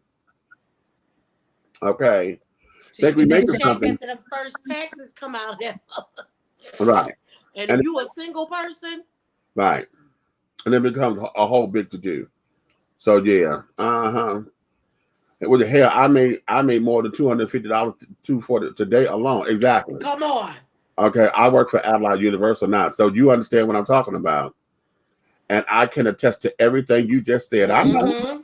Okay, and it's a union position that I work in. Oh, you work a union position, really? Because Leah be around you. You ain't that far from the Capitol and stuff, right, Leah? When something was happening, when they was having a protest and stuff up there, we was like, oh my God, we got to make sure send our prayers up, make sure process all right up there. Plus, the portfolio manager stopped paying all of the officers overtime just before I got hired. How about that? Okay, because in that kind of work, your money is in your money is in the overtime. Not too far from the Capitol. Okay, so. Yeah, so on that note, my darling, that there is what we need to look into. Let me take a commercial break real quick. When we come back, I want to get into Pat. What happened? Show. What happened? Nothing happened. Come back. Nothing happened. I want to get into it because I think it's a really good show. Okay, call in tonight. Good night to see y'all. Good to hear from everybody. Okay. I will be too in like 20 minutes. So hurry up, do a show commercial. I finished my homework.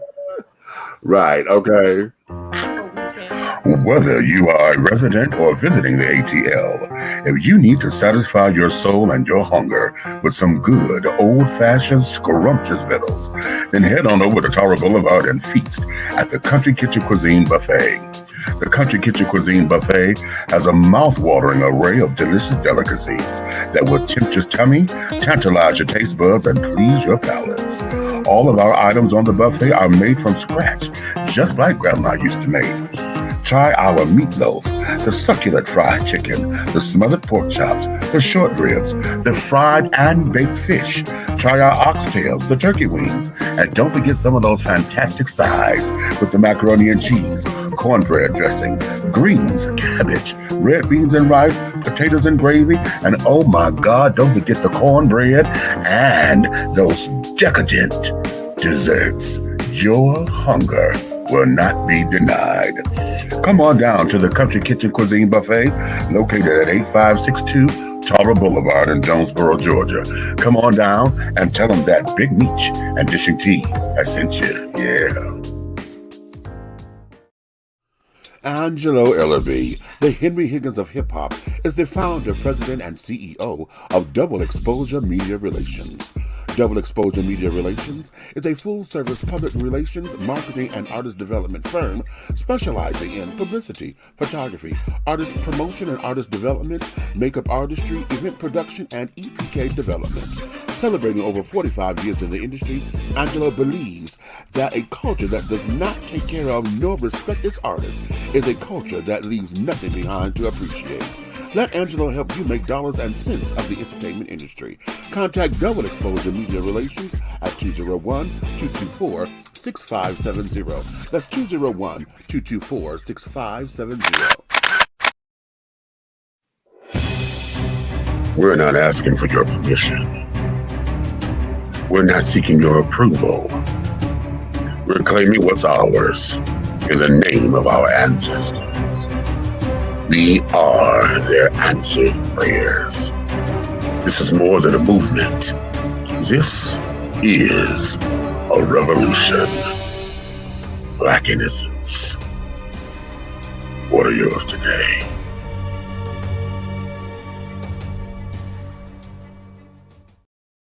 Have you tried Big Rob Popcorn? It's a wonderful anytime snack that everyone will love. Available in 3 flavors. Grown and Sexy, which is the perfect mix of cheddar, cheese, and caramel. Sugar Shack, a fruitful flavored mix of watermelon and apple. So delicious and good. How about spicy butter and white cheddar? Everyone loves it. That's why it's called good. All Big Rob snacks are manufactured in an FDA-approved facility and flash sealed for freshness, safety, and worldwide delivery. To order, call or text 937-367-8650. That's 937-367-8650. Or contact Big Rob via Instagram at Hey Big Rob. As the holidays approach, take advantage of the holiday special. Purchase more than 2 bags and receive a free CD. Call or text 937-367-8650 to place your order now. Big Rob Popcorn, the perfect snack that you will love. It's so delicious. Be bold, be unique, be the tea with a unique body oil fragrance from the Sensuality Fragrance Collection. The Sensuality Collection embodies a unique array of customized original scents created by Big Meech. Indulge yourself in such fragrances as eye candy, foreplay, anticipation, shower fresh, naked beauty, or pay homage to the motherland and choose an oil from our exclusive Wakanda collection.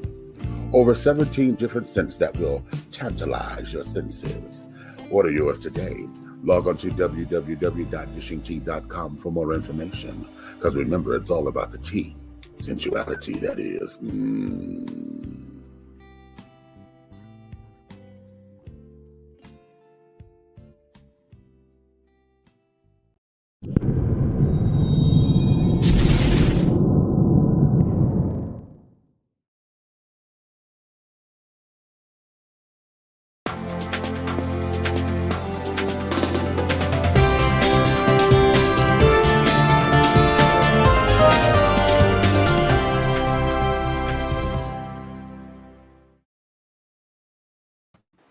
All right, and we are back. Now listen, I wanted to go here because I got to go rewatch some of the episodes because I was dealing with this and missed a few of the episodes. But I started to binge watch the Miss Pat show on BET Plus. Okay. I have never seen it. Y'all gotta tell me, give me the cliff notes. Okay, the Miss Pat, Pat, and I don't know her last name. She's a comedian. Okay. And so this is her show, and kind of remember how Seinfeld used to come on and Seinfeld would do his stand-up before it went into the show? Mm-hmm. Well, how she opens her show, she does a little stand-up little bit, and then she walks into a scene. Which I think is cute. Okay. And that particular concept, I think, works really, really well for this particular thing. Now, one thing about the show was that it is very adult, so they do not mince words. You get all the cuss words and carrying on. You get the big mama that motherfucked a few folks and carried on. Okay. And all of that. But this particular show, this episode, dealt with her daughter coming out. Okay. And it all started, the daughter was talking about how to do something, this, that, and the other, blah, blah, blah. My girl, Tammy Roman, is in it. Okay. And Tammy is playing this Miss Pat's sister. Okay. And she ended up saying something, and Pat said, bitch, don't be doing that dyking shit, that. And the daughter was like, damn, you being disrespectful of this, that, and the other. And she was getting up to walk out. And she said, where are you going? She said, well, you said you didn't want any dykes in your house. And the one, she said, what the hell they got to do with you? Oh, you ain't get it yet, Mom? Okay. So I'm trying to tell you right now. Right. So it opened up the conversation. That is, y'all know we've talked about this a number of times here on the show, but it opened up that conversation about it's one thing when the child comes out and have to deal with that hurt and this, that, and the other. But what about the other side when the parents still have to deal with that? Because now the daughter jumping on her talking about, well, it's hurtful. You saying this, you saying that, and so you think I'm this and you think I'm that. And then the mama was like, well, wait a minute, I'm a comedian and this, that, and the other. But just because you're a comedian don't mean that you get the right to hurt people and blah, blah, blah. And she said, well, wait a minute. And I love this line. She said, but wait a minute. Y'all so busy trying to get me to want to make sure that I accept you for who you are. Well, you ain't even give me a chance to figure it out. I am. Right. you know, and that is where I need for this conversation to go with my alphabet children and my straight community, because we got to come to the happy medium here. And they did. In the next episode that followed was an episode where the younger daughter had a friend who was coming over, a white boy, who was, well, a white child, and he was non-binary. Okay. I'm still confused about that one a little bit, y'all. Do that just make you just love whoever you're not conforming? No, it's not about loving. It's to not me? about loving. Non-binary means that I'm not identifying as a male or Male woman. or female. Okay. My pronouns are they, they, theirs, ours, because I'm not going to let social construct tell me what I should be as far as what male and female ought to be, or masculine and feminine is. Okay. I'm non-binary, honey. No. Okay. I may have been born male, but I am not a man. I'm not a woman. I'm not claiming. I'm just me. I'm just me. Okay. I ain't really mad at that. I mean, I just feel it's a little weird because we're older, so you've been conformed to a lot of things. But hey, right, you ain't hurt nobody. But see, back in our day, we called it androgynous. Androgynous, Boy George. Yes, we called it androgyny. Okay. However, Sylvester. So in that, again, the idea was how we come around to this. So the episode revolves around that. But I think the telling sign was close to the end of the episode when the child's mom came to come pick him up. Okay. I gotta go. And so the mama come to the door and she says, "Oh, well, was he okay? Did he act up?" And she said, "He." And the daughter was like, and the son, he's like, "That's okay, no, it's fine." And so Miss Pat started to see herself come out of this other mama's mouth. Okay. You see what I'm saying? And so now it's like, oh wow, as though she's looking at the child cower, and this, that, and the other, blah, blah, blah, blah, blah. And it sparked a whole conversation in the household to where it was like, well, he's always seemed so confident. I didn't know he was going home and still had to deal with this. And they were like, well, no, he had to be confident in order for him to be himself, because he's dealing with so much, and this, that, and the other. So it is the other side to it, because I understand that there are a lot of parents who wasn't as understanding as I was for my kids, right? And to see those other kids be that broken when they come and they cry and they say, well, they put me up in the front of the church, and like, I think that's so messed up. But when you dealing with, and I said this at my mom thing the other day, y'all, when you don't understand the other person, you don't know how they feel. Right. So if they've only been regurgitating everything that they learned and it's been thumped into them, and you ain't supposed to be this, and especially if you're Bible thumping, the Bible said you're supposed to, and they don't know no other way. Right. So when you drop it on them and they don't know how to handle it, the same way you want the acceptance, sometimes babies, and I'm saying this, John Nikki talking, I didn't have this situation, but sometimes, as Monique say, my babies, you have to give your parents or your caregiver, whoever it is, a little bit of time to try to understand it too. Right, right. Now, some of them just going to be mean and hateful, and that's just how it's going to be. However, you got to hopefully be in a place where you can talk to those people to say, hey, this is what it is. I hope you can accept me for who I am. Right. And be able to say, but if you don't, that's okay too. Right. Right. Because you can't ask for what you don't want to give either. Right.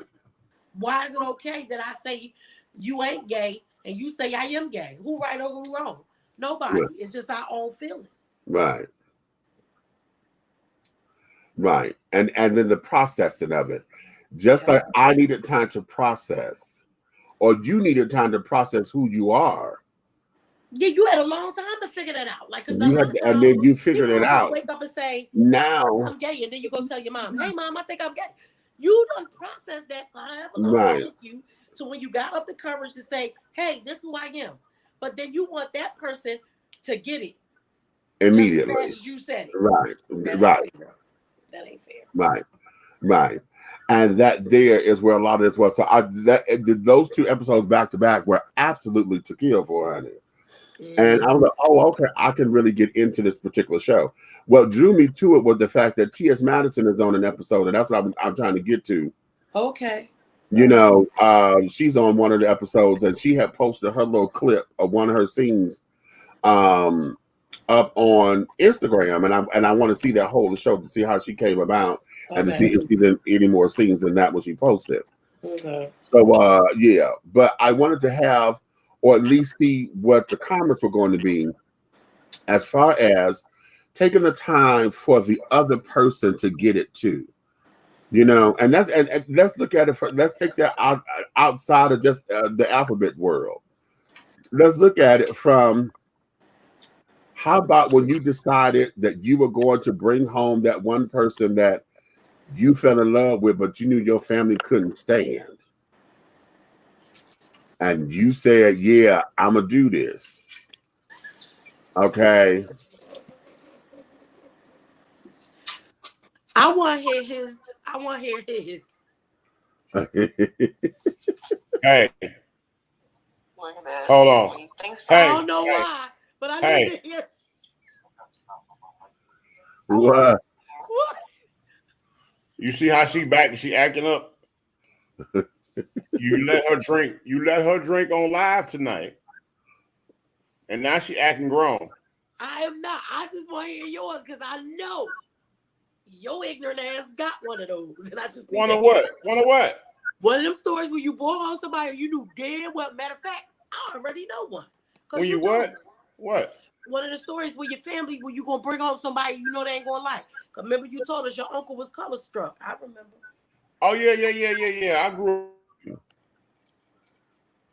up in a house where you couldn't bring home no dark skinned woman. And when I dated my matter of fact, I'm talking to my daughter now. When I dated her mother, they were looking at me like, "Where you get that dark ass girl from?"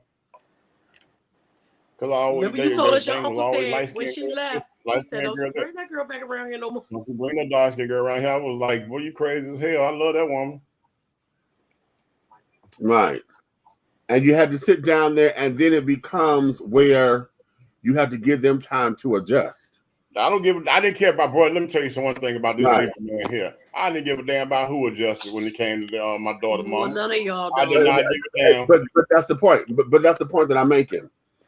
Most of what had happened is, and this, you know, when you made up your mind and said, "Okay, this is what it is," okay. Oftentimes we forget that the other people need time to adjust too. You know, and I understand that, but I'm gonna tell you something. You got to remember this too. Just because you're the adult, don't mean a child can't teach you something. That's true. And I was teaching them something because I didn't go out looking for, oh, I got to be with this girl because she yellow or nothing like that. Damn, Right. my motherfucking baby mama was super dope. God damn it, when my grown cousins was like, thought she was grown. Well, she was, but you know what I'm saying? But we was still kids. But my thing is this. It wasn't your choice. That was my choice. Absolutely. You know what I need? You know what? Hold on. Karen, you there? I hate you. My daughter right here, right now, I'm talking about her mama. Let me tell you something. I need to bring Annie Pearl on the show. I need to bring her grandmama on the show. And she'll tell you exactly how that went down. Because one thing about Annie Pearl, she didn't care nothing about nothing. I go down there and I rip and run to the stove for them. I wait on her hand and foot because that woman used to tell me stuff from the hip. She didn't sugarcoat nothing, didn't bullshit me. But one thing, two things for sure, she never told me I had to go home. So if they had a big problem with what I was doing, I'd have stayed down there with her. Okay. So, oh my God. I never thought that I would be saying this. Well, not at this point in my life. But my mother, God rest her soul, I didn't think I was going to be seeing that this soon. Listen, I had a boyfriend back in the day, and me and him are still cool to this day. Matter of fact, my cousin got 2 kids with him. Y'all still smashing?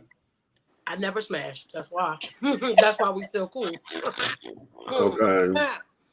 But my mom told him, look here, I don't like you, and I'm gonna tell you to your face so you don't think I'm talking about you behind your back. Yo, Right. she get fucked.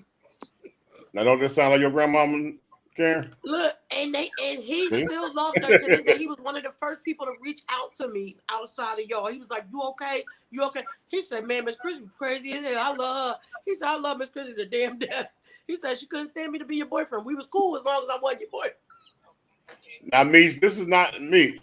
Yeah. This is my oldest daughter. You saw the picture of that you thought she's so beautiful. Boom. Uh-huh. It's not Velvet, the little boy you picked up at the airport. Oh, You better stop calling my sister. you better stop it. I would tell her you be You calling need your ass beat. I just what you gonna tell her that, right? Okay. She said she gonna tell Velvet. She said she gonna tell Velvet that I be calling her her brother. Now let me tell you something. When you see me and Velvet together, what we be doing? Yeah. That's funny. Like two niggas, right? Okay. Yo, Pop, shit. Yeah, hey, Karen, he on here imitating your sister talking about some yo Pop shit. Yo, Pop, shit. Damn, Pop, shit. You know, that's child. And I had to listen when we went to damn old lady gang, honey. I had to sit down and I stopped to look. I was like, "The fuck am I watching?" Okay. Oh, y'all niggas go without me. Hold up. When the fuck did y'all go without me? I know we went without him, but when did y'all go without No, me? you weren't here. Oh. Okay. I'm like, what the fuck am I watching, child? Because they were sitting up there having a conversation about past relationships, right? He talking about me and Velvet. And so it had got to the point where Velvet was like, well, you know, yeah, dog, you know, yeah, I'm with this one, though. I'm with this one for real, though. And this one says, well, hell, you know you've been a hoe. And then this one says, well, you know you've been a hoe too, so should I get it from you? But, you know, for real, you know, we and when you did this,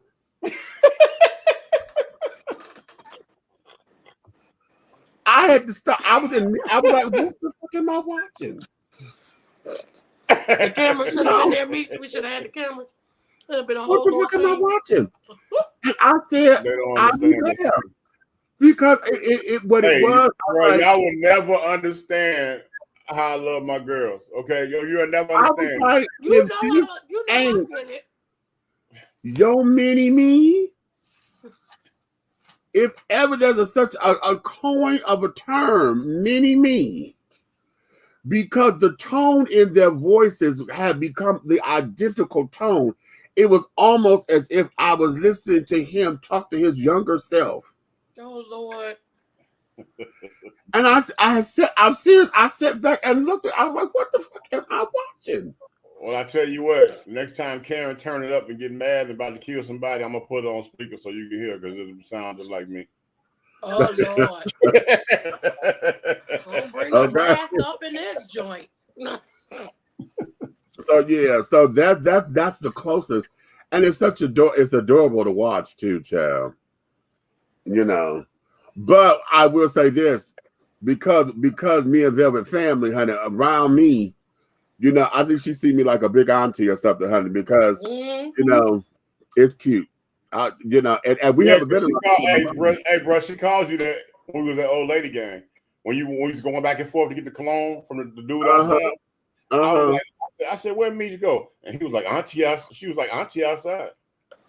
Oh, I said, it is what it is. I said, well, there it is. There it is. Okay, but the how we relate to one another. She's looking like an auntie, you know, big TT. I'm like, okay, that's cute. That's cute. Well, y'all, wait a minute, because I know I've been going for a couple of weeks, but I think I told you, Meech, but I didn't get to tell the people on the show. So when I was up in Philly, Yeah, I'm finna go. That ex-husband of mine, we cool right now. Y'all know we don't be cool a lot. I'm So he off the block list for a little bit. I'm still here. Y'all you know. go. So you guys, so me and the kids, we in there talking to Brian, and we talking about goddamn Bitcoin, right? Okay. At the day that we were talking about Bitcoin, Bitcoin was up to $42,000 a share. Now, Wow. first of all, me and my son, me and Mir, ready to just go jump off a bridge because back when Bitcoin first came out, I had like 10 shares. I think Mir had about 10 shares. You know how much that shit would be worth right now if we would have just kept it? Right. So we already in our feelings about that. Now, Brian's a little tipsy. He telling us, don't know stocks cost that much. Y'all don't. And we going back and forth. Between me, Keisha, and Mir, we going at it with Brian. So we pull up the stats and everything. We show him it's 42,000, whatever. Now Brian's hell bent on the actual coin because it's called Bitcoin. But we're trying to explain to him, Bitcoin is electric currency, is cryptocurrency, right? We explained this stuff. I mean, this shit got so weird. I know one of my kids got the shit on film. So out of nowhere, Brian turned around and called us Trump supporters. Did you say? You heard what the hell I said, baby? It went from being real funny to me and my kids about to jump this nigga, and he said, "Y'all some Trump supporters." We was like, "Ho." Right. Did you just cuss me, motherfucker? Hold up. Did you just cuss at me? You just cussed that. That's Did you just exactly cuss what I that said. motherfucking me? Listen, Brian was cracking up, y'all. He said, "Oh, y'all took that real hard, huh?" We was like, "Oh, fuck up," because you playing a little bit too much. Like Mir is like the quiet one. Mir, Redman, and Timmy kind of act the same, right? Anytime you got Mir heated, it's a problem. Okay. Me and my kids, Trump supporters. Mir, Ray. That nigga called us Trump supporters. Okay, right. Then he gonna say, if them things really cost that, if they don't cost that much, all y'all gonna be standing in the vaccination line tomorrow, because that's the bet. Oh. So in the morning, all of us getting texts. We all getting texts. I guess I owe y'all some Bitcoin. No, nigga, you owe me $42,000. How about that? Because you said you was gonna buy. I don't want the stocks you pick. Just give me my $42,000. I buy my own goddamn stocks. And call it grace. Okay. Child, that nigga called us Trump supporters. Ooh. Ain't nobody pull out no gun. No, that's their daddy. Wait a minute, that's their daddy. That's their daddy. Hold on. Wait, I started to think Keisha Mir was about to. That's their daddy. She over in the corner laughing, filming the whole shit. She just was throwing shit in every now and then to just spice it the fuck up. Right. Keisha got so, listen, Keisha was so mad. Like, she was mad for real. My baby was so mad. She was like, "No, Dad, you don't understand." He was like, "Why the Bitcoin machines in the black neighborhoods?" I was like, "Brian, Bitcoin machines been around for a long time, and they actually weren't in our neighborhoods before because they probably didn't want us to know shit about them before." Right. But what is it? I said, it's just like an ATM. I said, if you go on something right now that you could buy offline, it will ask you, do you want to pay in your card or Bitcoin, whatever, credit card, debit card, Bitcoin. It will ask you that. It's a currency. He's so focused on the damn machines being in the neighborhoods and the actual coin. He was like, well, do they actually have coins? We like, yeah, but they don't really print them out. Then we trying to explain to him that you can buy fractions. How you want to buy a fraction of one coin? Easy, motherfucker. If all four of us bought one, all four of us will have a fourth of a share. The shit just got crazy. So Keisha walked out, go to the store. She come back. Now, Mir's all the way upset. So Mir's going back and forth with him. Keisha came back and said, I know damn. Yes, princess. He caught. Baby. We was about to jump his ass in there, princess. I promise you we was about to jump him. Keisha came back. She said, oh, I know it's bad now because Mir in here talking. Mir don't do nothing. Mir just crack up and laugh and be like, y'all crazy. Okay.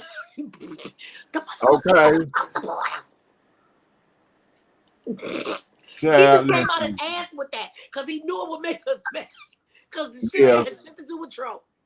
Yeah, he was just fucking with y'all. Just Now you see where his children get it from. Exactly. Now y'all know why my kids ain't got no damn sense, because that shit was like a retro scratching at the damn house party, honey. Oh. That's what it felt like to me, like somebody bumped into the DJ table.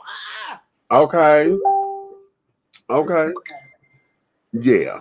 But I had a lot of little events on my little time off, y'all. I promise y'all. I'll let y'all know. I'll let them trickle out. But that one, I needed y'all to know that man called me a child support. okay, listen.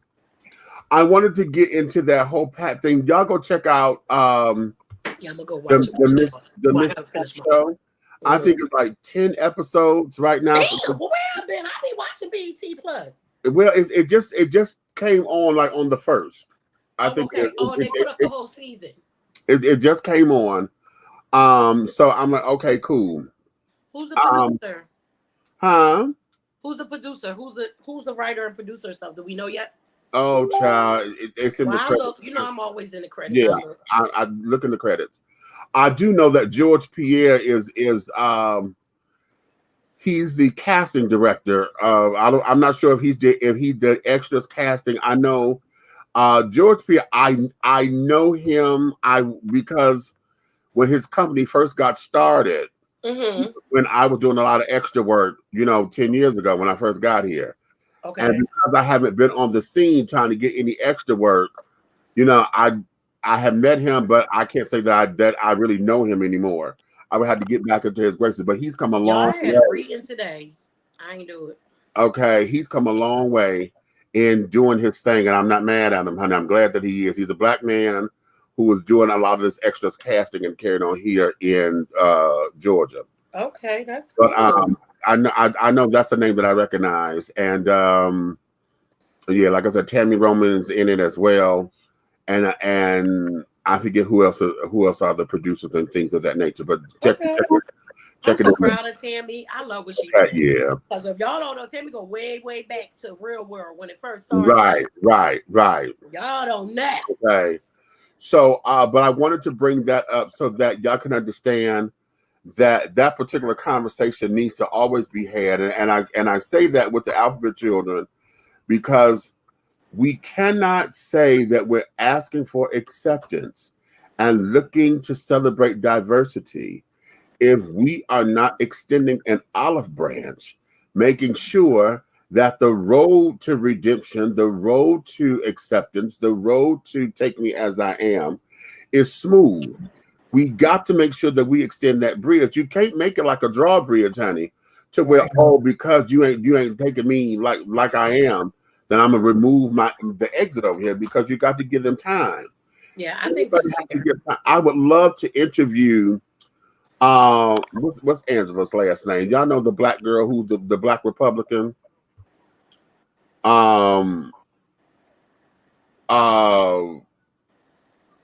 What's her last name? Damn it.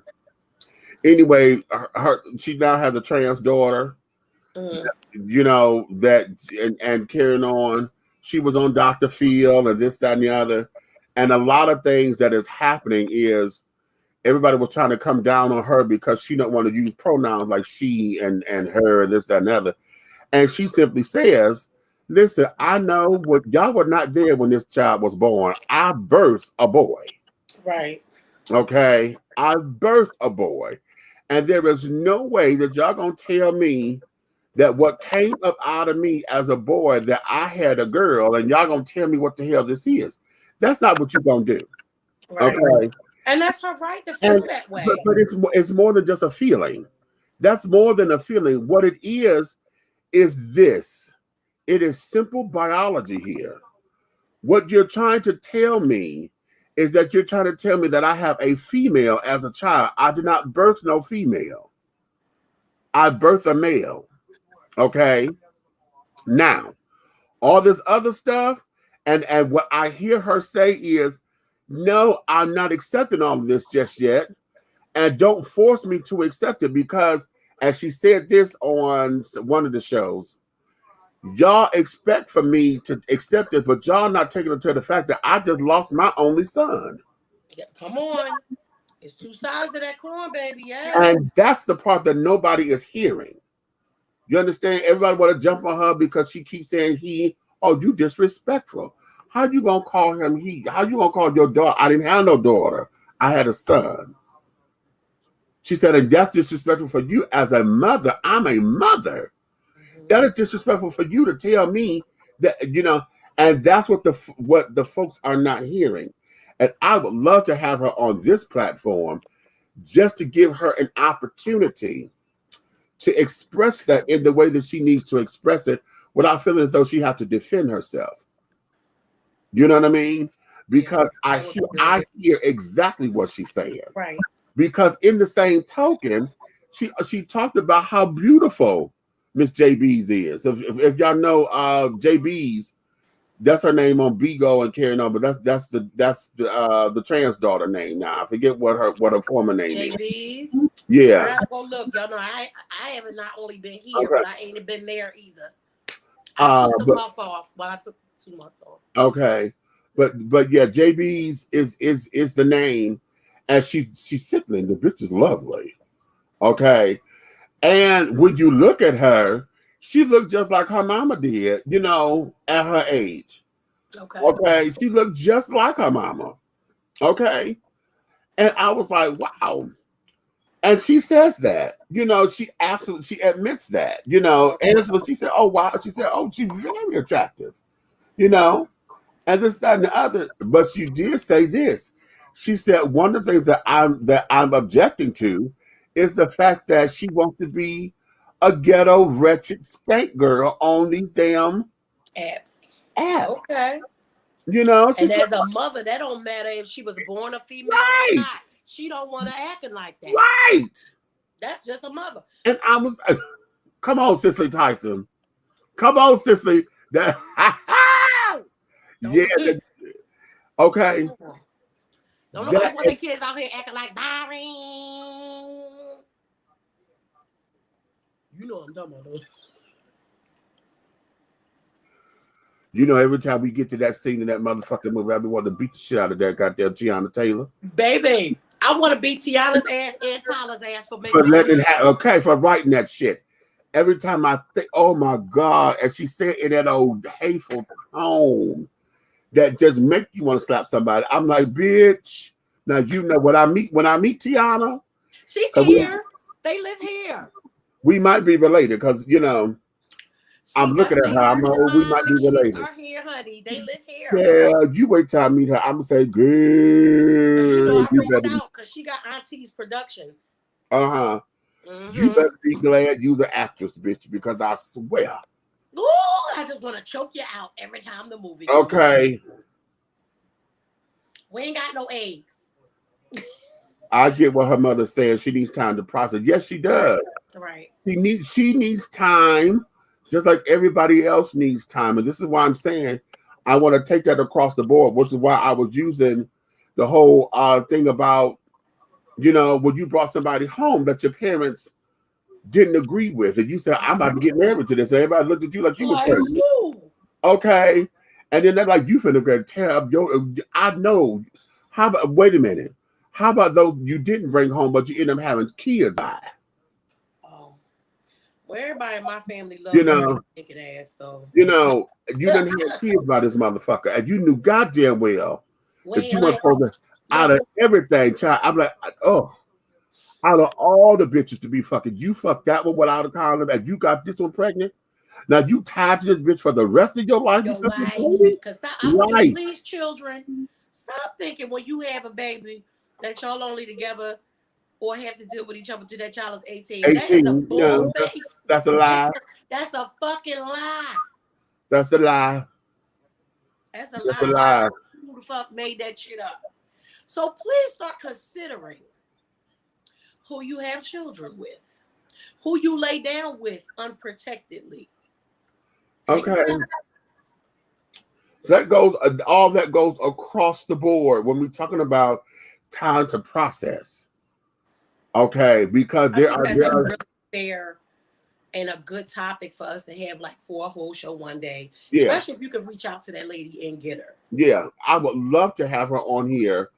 And because what I did not like is a lot of the alphabet shows that she's been on, they had tried to come for her, and carried on. Or and like with Jason, what's Jason's last name? Hollywood Unlocked. I Okay, know who you're talking about. I be on Jason's page all the when time. she was on there, Jason Lee.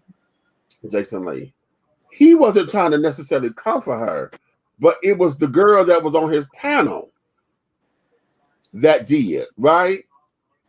And so he was trying to keep it balanced, but then Angela got hot. Okay, she got hot, and the soul sister ghetto wretchedness came out of her, and so now she throwing firecrackers, baby.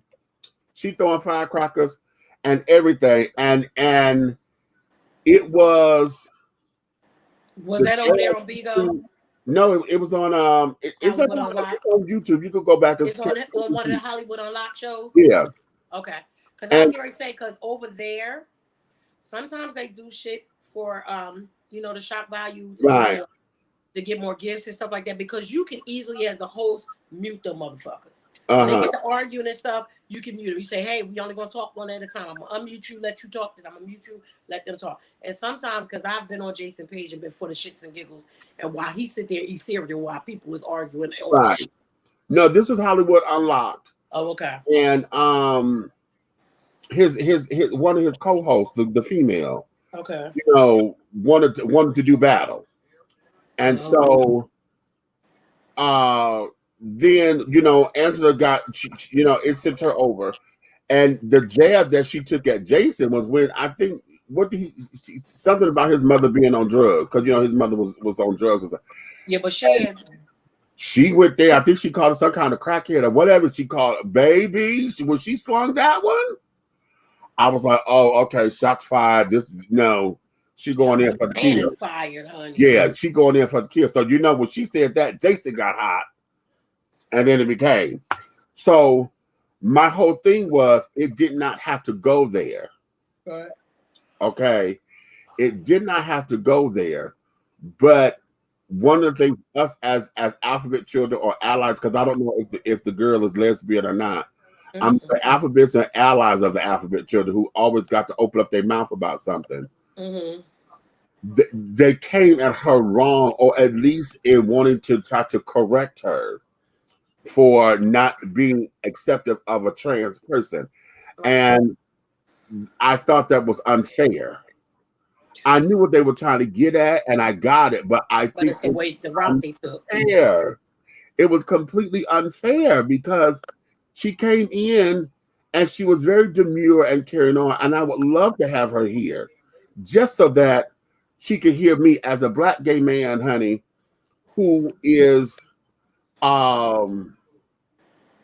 I get both sides of this because I've seen the horridness and carrying on of folks who reject their children and this, that, and the other. Hell, I'm a house mother. I know that. At the same time, in understanding that parents need time to process. Hell, my mother had to process that. Right. I came out when I was 16, and she had to take time to process that. Yeah. Even though she kept saying, I knew it. But she still had to rationalize that. Yeah, you still have to. And make. In all honesty, I'm gonna tell you, I think as a mom, it might have took me a little bit longer to process this had one of my sons came out. Like, you know what I'm saying? Right. Had it been one of my sons, I don't know. I still think I would still have the same reaction. And because Keisha Cole don't be girly, I probably would be happy and I would be mad if he was made like a manly one. I'd be like, Right. Right. Okay. Right. So I think for us, when we have those kind of things, our platform is always fair. Yeah. People, so many people still tell me, they hit me up in my inbox about the way we handled Nature Boy. Blue is his female co-host name. Okay. Blue. Okay. And they said nobody ever had an interview with him the way y'all did. I said, listen, when I first talked to him and I reached out to him, I told him, I probably don't bang with most of the shit that you say, but you will have a fair platform to come and say what you want to say. There's not going to be all that screaming and hollering because nobody gets heard when that's happening. Right. And I am not the person to believe that you didn't have anything to say. I think that you do. Right. I think somewhere along the line you got all mixed up in some shit and it went to your head. But I still think the basis of it had something. So I think her coming here, if we can get her, would be absolutely great because she would be able to get out what she wants to say without having to scream and holler. She can get it from your side and she can get it from me who didn't have a problem with it. But it will be a fair playing field. Right. Right. So Right. I think that would be absolutely amazing. I would love it. I would love that too. So I'm going to put that out there. So hopefully we can get her to come on onto the show because I just think that she's given a bad rap. And on top of it, you know, she's very outspoken. She was a Trump supporter, you know, and I think as a Black woman who was supporting Trump, you know, I think everybody wanted to turn a deaf ear to her for those who wasn't supporting Trump. And again, you know, I didn't support him because I had my own reasons, and I wasn't quick to call everybody who supported him. I didn't like him, but she makes sound decisions. You know, some of the shit that's coming out of her mouth, I'm like, girl, I could agree with that. However, why is it that we're doing this on party levels? Because, you know, we can't just necessarily say the parties, because right now they all fucked up. I hope that one day we get to a point where it's not any parties. Yeah. And we are voting for people because of what they stand for and what it is that we feel like they are doing for the betterment of us. Right, right. Because there are Republicans who still have same things that we like or that we agree with or the path that they want to take. But when you lump them all in one, then it's like, oh no, fuck them Republicans.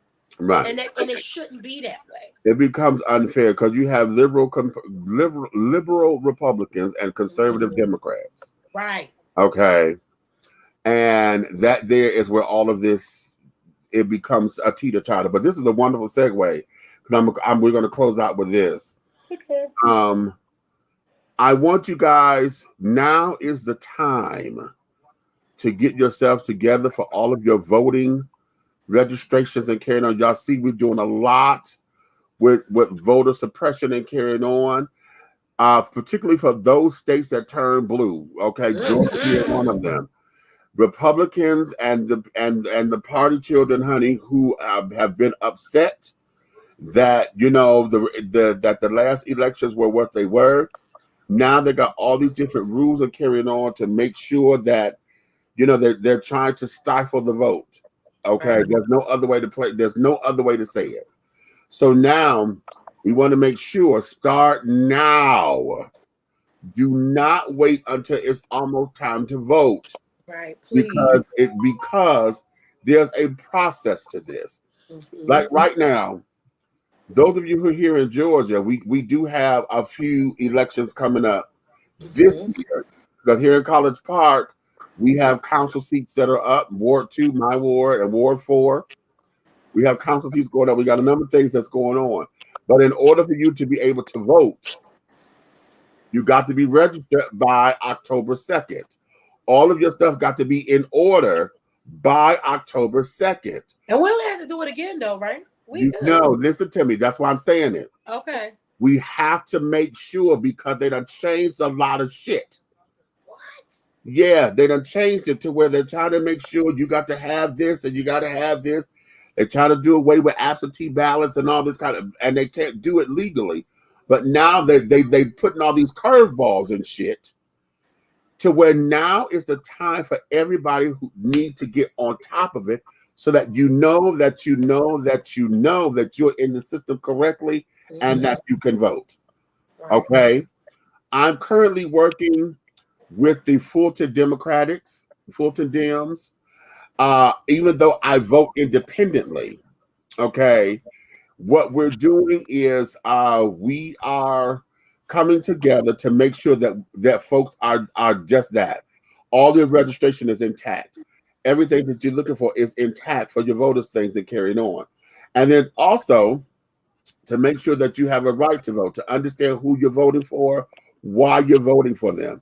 It becomes those kind of educations, but we want to make sure all of your registrations and stuff are intact. Please. So listen, they have I'm glad you said that. They have a campaign going on now. We're going to be doing phone calls and all that kind of stuff to where you get your paperwork in order. If you don't have an ID card, if you don't have a driver's license, now is the time to start getting this stuff in order so that when you register, there are no hiccups, no hangups. Okay. Understand what precinct that you're voting from. You got to have all that in order. Okay. All of that must be in order. And we cannot wait until the last minute. We cannot afford that. And the thing of it is that they're counting on that so that you could get huffy and puffy and carrying on, but they will still keep your ass away at the ballot box. Because if it ain't right, you're not going to cast a vote. Okay? And that there is why this is significantly important, especially in those, like I'm saying, especially in those states that turn blue. Because because they mad. They mad. Listen, honey, I'm mad as hell and I'm not going to take it anymore. Okay? And so now, and particularly in 2022, we're here in Georgia. It's a gubernatorial vote, so we're re-voting for a new governor. This fucker that we got here got to come about it. He got to go. He got to go. Kemp, it needs to be only a one-term governor, and he's got to come on up out of here. He's got to. I don't even know who else is running. We don't know yet because there has not been officially anybody who has put stuff in yet that we've heard of anybody running. Huh? She ain't gonna run? I don't know. But nonetheless, this here is what this is, sweetie. We've got to get this man up out of here and get somebody up in here who's going to understand to work with the people, to understand that COVID, because he opened this city up too quickly. He opened it up too quickly. He ended the unemployment and stuff. Talking about, oh, we got to get folks back to work. You ended that unemployment, did not get nobody running to them damn jobs any quicker. They sure didn't. And now look at our numbers. Yeah. Number two. Schools opening up, not to close right back up. The jobs that are available, because you keep saying, oh, we got 400,000 jobs, but we got 250,000 people unemployed or collecting unemployment benefits. No, because those numbers are still wrong, because half of us that were unemployed, or I won't say half, I'm saying a portion of us that were unemployed were getting partial unemployment because we were not 100% open. Right. Okay, we were not 100% open. So your numbers are flawed, sir. So having said all that, the jobs that they claim to be available, a lot of them are in the service industry, where you go to work today, but if they don't have the business coming in, then you won't get no hours. Come on. So you're not getting the hours. So a lot of the jobs are treating you as if you're a temp service. Okay, so there's no guarantee for you to have the damn job. So yeah, we got a lot of openings and stuff, but I'm gonna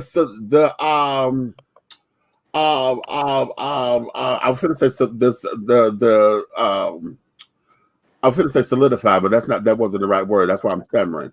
But the legitimacy of the job or the long-term effects of having the job are not, they're not set in stone. Okay. And just like we talked about earlier, what is that job offering? Right. Okay. Can that job pay me what I need to be paid, or even what it cost me when all this shit had to shut down because I can't go back to the job that I had? Right. Am I going to be able to take care of my family? Is it going to have the benefits that I need to take care of my family? Will it supply me a 401k? Right. Will I have PTO? Right. All this stuff. Like you want to say that stuff, but you don't give all the information, sir. Right. See, and those are the things that we have to look at as far as this economy is concerned. And I need somebody to talk to that particular issue. When we're talking about private businesses and things, yes, we have a lot of businesses that have gone under because they couldn't recover because of COVID. So the people that are open and things, child, listen, you are open because you can't get the folks to come in because the job is not secure. If you're talking about folks don't want to come out to eat to the restaurant, okay, you saying that you need to hire waiters and waitresses or people to wash the dishes or whatever, okay, that means that I'm only going to be there when you hot. So you may have a week year run, but Monday, Tuesday, Wednesday, Thursday, Friday, okay, then I'm out of work again. Exactly. How You am I supposed know, to put my family on that? right. Pay my So, little bills. so that's what we have. So I'm telling you right now, Dr. Martha done came up in here. Look at her. She said, amen, teach, honey. Now is the time. We cannot wait, okay? Not at all. Hip got to go. Missouri Governor Holly got to go. The governor of Kentucky got to go. Florida governor. Florida, no, that fool. That fool there. My daughter was just talking about that food before I hung up from her. She said it don't make no sense. She said they trying to figure out a way to make him missing. Listen. Go on, y'all. Listen. Y'all gotta do. Kansas governor. Listen, and y'all know this. These folks who have sitting up here, and a lot of times their behavior is to defy everything that Biden has put in place or whatever, all because of what, you know, if you personally feel that Trump lost and he won for real or whatever, I can't help you for feeling that way or whatever. If you feel that way, okay, fine, child. But after having them votes counted 4 times, they counted them 4 times. Every time they found some more votes for Biden. Right. And then, wait a minute. Your people counted the damn things, honey. It wasn't your people counted and said, no, he lost. Okay. Remember when he was trying to get them to mess with the people at the voting people that was had to count the votes and stuff? Yeah. He was being a whole thug out there in them streets. Yeah, divide and conquer. Exactly. So right now, sweetie, this is why we're on this. We need you guys. So if you get phone calls or whatever, don't be so quick to hang up on them. You know, I know we get bombarded and things. You might get a text message instead to say, listen, we need for you to check your voter's registration account. We need for you to check your information to make sure. Do not, I repeat this, and this is going to be my creed, honey, up until after we go through this next wave of voting. Do not assume that because you voted in the last election that you voted on, that you good. Yeah, because that's what I did. I'm glad I said it. Do not assume that because they're changing the damn thing. Y'all hear it? If you're not paying attention to the news when they're talking about voter suppression and carrying on, blah, blah, blah. Y'all see commercials where Biden lied. They don't say this. You can stand in the line. You can. We have more dates to vote for early voting. They try to do all that. Do not assume that you're good. I need you to go in, go look. If you have to re-register, re-register. Okay? Re-register. Go ahead and do it so that it is a done deal. Okay? And it has to be done before October. In fact, every time that there's time to go to the polls, you must be registered 30 days prior to the election in order to be able to vote. Right. Okay. So that there's what this is all about. Stan, what's up? Stan, what up? Okay. Hey, Stan. So yeah, I saw that, honey. Moving back to Texas and things got so crazy. I understand, sweetie. Oh wow. Okay. Let's miss. Look, Man, let me tell you something, I just got man. here too, girl. Let me tell you something. I apologize for my absence tonight with that, but I used to always wonder what the statement meant. Niggas ain't shit. Ooh. I'm a solo you. Go. I was getting ready to say, yes. What happened? But tonight I really found out, you know, everybody, you know, you tell me you're supposed to give people the benefit of the doubt and don't be judgmental and all that. So instead of me being judgmental, I feel like this. I don't have to judge you, but I don't have to like you either. That's fair. So what I decided to do was I would just stand off. You know what I'm saying? I'll be respectable enough if you cross my vision or path, I speak like a gentleman. How are you today? The end. You feel me? And it's really disturbing me because when you go to messing with my babies. Uh-oh. I don't think they understand how ignorant I can be. But you know what? That technical thing that I do, where I take the judicial system and I fine tune it into the perfect instrument of destruction, I'm training mine to do the same thing. I hear that. And I'm going to tell you something. I'm going to have you wishing that you never listened to your mama or any nigga in the street ever. Ooh. Because I'm going to tell you something. When the white folks get a hold of you, they're not going to let go. Because it's open season on niggas. And then when you start messing with niggas that's smart enough to use them people that don't really like you, is when all hell busts out. So I'll tell you what I'm going to do. I'm going to pray for this gentleman. I hear that. But I'm also going to put them red folks on him. Not the red ones. So they can get his blue black ass. Oh. Because I'm tired and I've been standoffish for a long time with this individual. And I knew the day I asked the nigga his intentions and he couldn't fucking properly answer. What grown ass man can't answer that question? I wasn't talking to no child. I'm talking to a grown ass man. And he couldn't answer that motherfucking question. Right then, bro, you was immediately a piece of shit to me. And you have done nothing to be anything else but a bigger piece of shit. Not a bigger one. So, we're going to let that ride. All I know is, fellas, do a well check on your daughters. And I say do it today. Speak, Lord. If you don't get out my damn head, I was over here. Speak to me. Sometimes they don't tell you everything because they worry about not knowing the right things. And I'm telling you now, men, real men, do a well check on your daughters today. Big brother, tell them. I was so blind. Please tell them again for the I people in was the so cheap lost. Then you spoke to me. Do a well check today. I promise you. If you ain't never paid one lick of child support and you know that's your child and you love her, you do a well check today. And I mean do it. Oh, baby.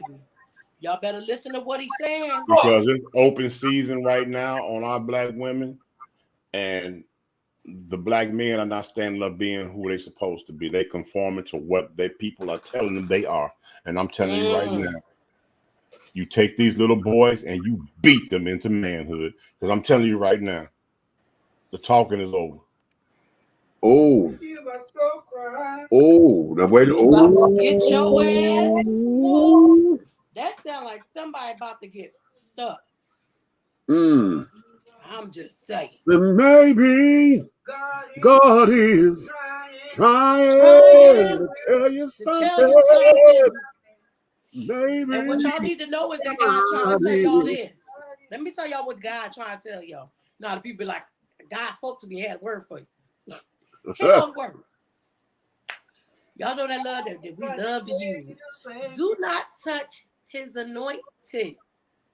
See, because what you don't understand is about the anointed people, the prayers that they pray. What the lady say on Tyler Perry's play? The righteous avail as much, honey. Wait a minute. Remember on high school reunion, the class reunion, Medea's class reunion. She said, baby, a prayer for me is better than any curse that you could try to do. She said, I ain't put no spell on you, baby. I pray for you. Okay. Watch it. You better watch it. That's right. Okay. Come on now. Ooh, yo, we about to get out of here because I think my Okay. brother, we need to talk to my brother. Touch not thy anointed and do my proper no harm, honey. Mm-hmm. And on that note, the cheer. The cheering. Y'all, yeah. The cheering childs. Okay? The cheering childs. Listen. I need for us. You know what? It's so funny that we ended it here because I never said what the title of today's show was. I have put the title, if we ever needed the Lord, we sure do need him now. If you ever... Oh, we need you right now. Okay, I that was the title that I put in because we started off talking about Haiti, you know, and this and coming into understanding what to have in your emergency kit, and then coming through talking about, you know, parents need time, or anybody, but you know, other people need time to process news as well. Mm-hmm. You can't just throw something on somebody because you processed it, right? And then not you took all your time to process, you know, on their end as well. You know, we're talking about voting and making sure that you get your ass together. I don't care if you think that you know. Double check your own ass. I'm gonna put it to you like this. Y'all know how when you go somewhere, everybody got to tell y'all, grab your phone right now, put your phone in your hand. And they tell you to turn it off, even though you think you already did. Okay, or how about when they say, "Okay, my phone," you think you know, and then you the bitch that the phone go off, and you got the old toe up ringtone. Okay, what? Where it is? What? Where it is? What? Okay, you know what? I tell you what, we back on. Said what I said Sundays, but we back on next week. What, Thursday? Friday night. Mm-hmm. Friday night. I was okay. We got a special edition. Friday night. This is the homework. You got a whole week to get your voting situation together. Ooh. And Friday night, everybody who don't have their voting situation together, we all gonna come together on here with our phone, put together. Oh, okay, that's a bet. Come on now, throw the challenge out there. Well, how you want us to do it? We want to go and screenshot that you registered or whatever. We're gonna screenshot after you do it. You screenshot it and you send it. Screenshot it and you send it. Okay, cool. And our people that's online here that can do it with their own computers, all you need to do is put in the comment box, done. We're gonna trust in you and the Lord that you did it. Done. Mm-hmm. Do not take for granted that it's already done because you've already voted. Yeah, and I would do the same thing. Do not take for granted. Go in there. Go look to see. If you feel you got to re-register, re-register. That little postcard don't mean nothing, honey. They're going to re-register to make sure. And that's what we're going to be on. Okay. Because if you go do that, then it'll tell you that you already registered. Right. So exactly. Take the extra steps to just go ahead and do it over. Yeah. That's what I'm gonna do. And make sure you get all that together. Okay. And so what we're going to do, I will have some information and stuff for you. So we're gonna call this. We're gonna call this the T-Register Challenge. T-Register Challenge. Oh, I love it. Challenge. Oh shit. Okay, let's put that up on TikTok. The T-Register Challenge. The T-Register Challenge, honey. Accepted. Okay. I accept T-Register. Okay. The T-Registry. Okay, what's on your registry, honey? The T. The T. Okay. Go to the DMV and re-register. Exactly. And you know what? You could do it online. You could do it online, but for those of y'all who got to go and renew your licenses and carrying on, if your birthday coming up and you got to renew your license and all that, do it there. Because they ask you that thing. They ask you, do you need to register? Register. Yes. Okay. Yes. Right now, it is crucial because they're trying to stifle our votes, child. Listen, I keep telling y'all, the more that our servicemen have been fighting for everybody else's democracy, our government has been trying to take ours away. That's always been the thing. How are we supposed to fight somewhere else? We've been sending troops everywhere in the name of the USA, you know, trying to help our allies and this, that, and the other. We done strong arm some shit, try to fight for everybody else's democracy so they could look like us. Okay? As far as their laws and their governing practices are carrying on. Then you come home and hell, now they try to sit down there and we looking like the enemy. Got all the, you know, you trying to stifle and censorship and this, that, and the other. No. But here's something I want y'all to understand. Here's something that we need to understand for real. Have we ever been a democracy? Because remember, when the founding fathers founded this, we were founded to be a republic. I want y'all to nestle on that. We were founded, the United States was founded to be a republic. Okay? We started making democratic-like decisions when leadership changed. Remember, that's that root word in Republican. Right. We were on the republic. What the thing say? The republic for which it stands, one nation, and all the rest of that under shit. God. Okay. So I need y'all to understand that. Okay. Need y'all to understand. Voters registration, Fulton County. There's a number right there. Thanks, TJ. Okay. Come on through. When I move, that's my first thing we're going to be doing. Because that's why you got to change states or whatever. Yes. Yep. Okay. You gotta hurry up, Dr. Marlowe. So be that as it may. Now Texas may not have anything going on down there for this upcoming election cycle. We do here in Georgia. But yeah, come on, say it. And GOP stand for Grand Old Party. Exactly.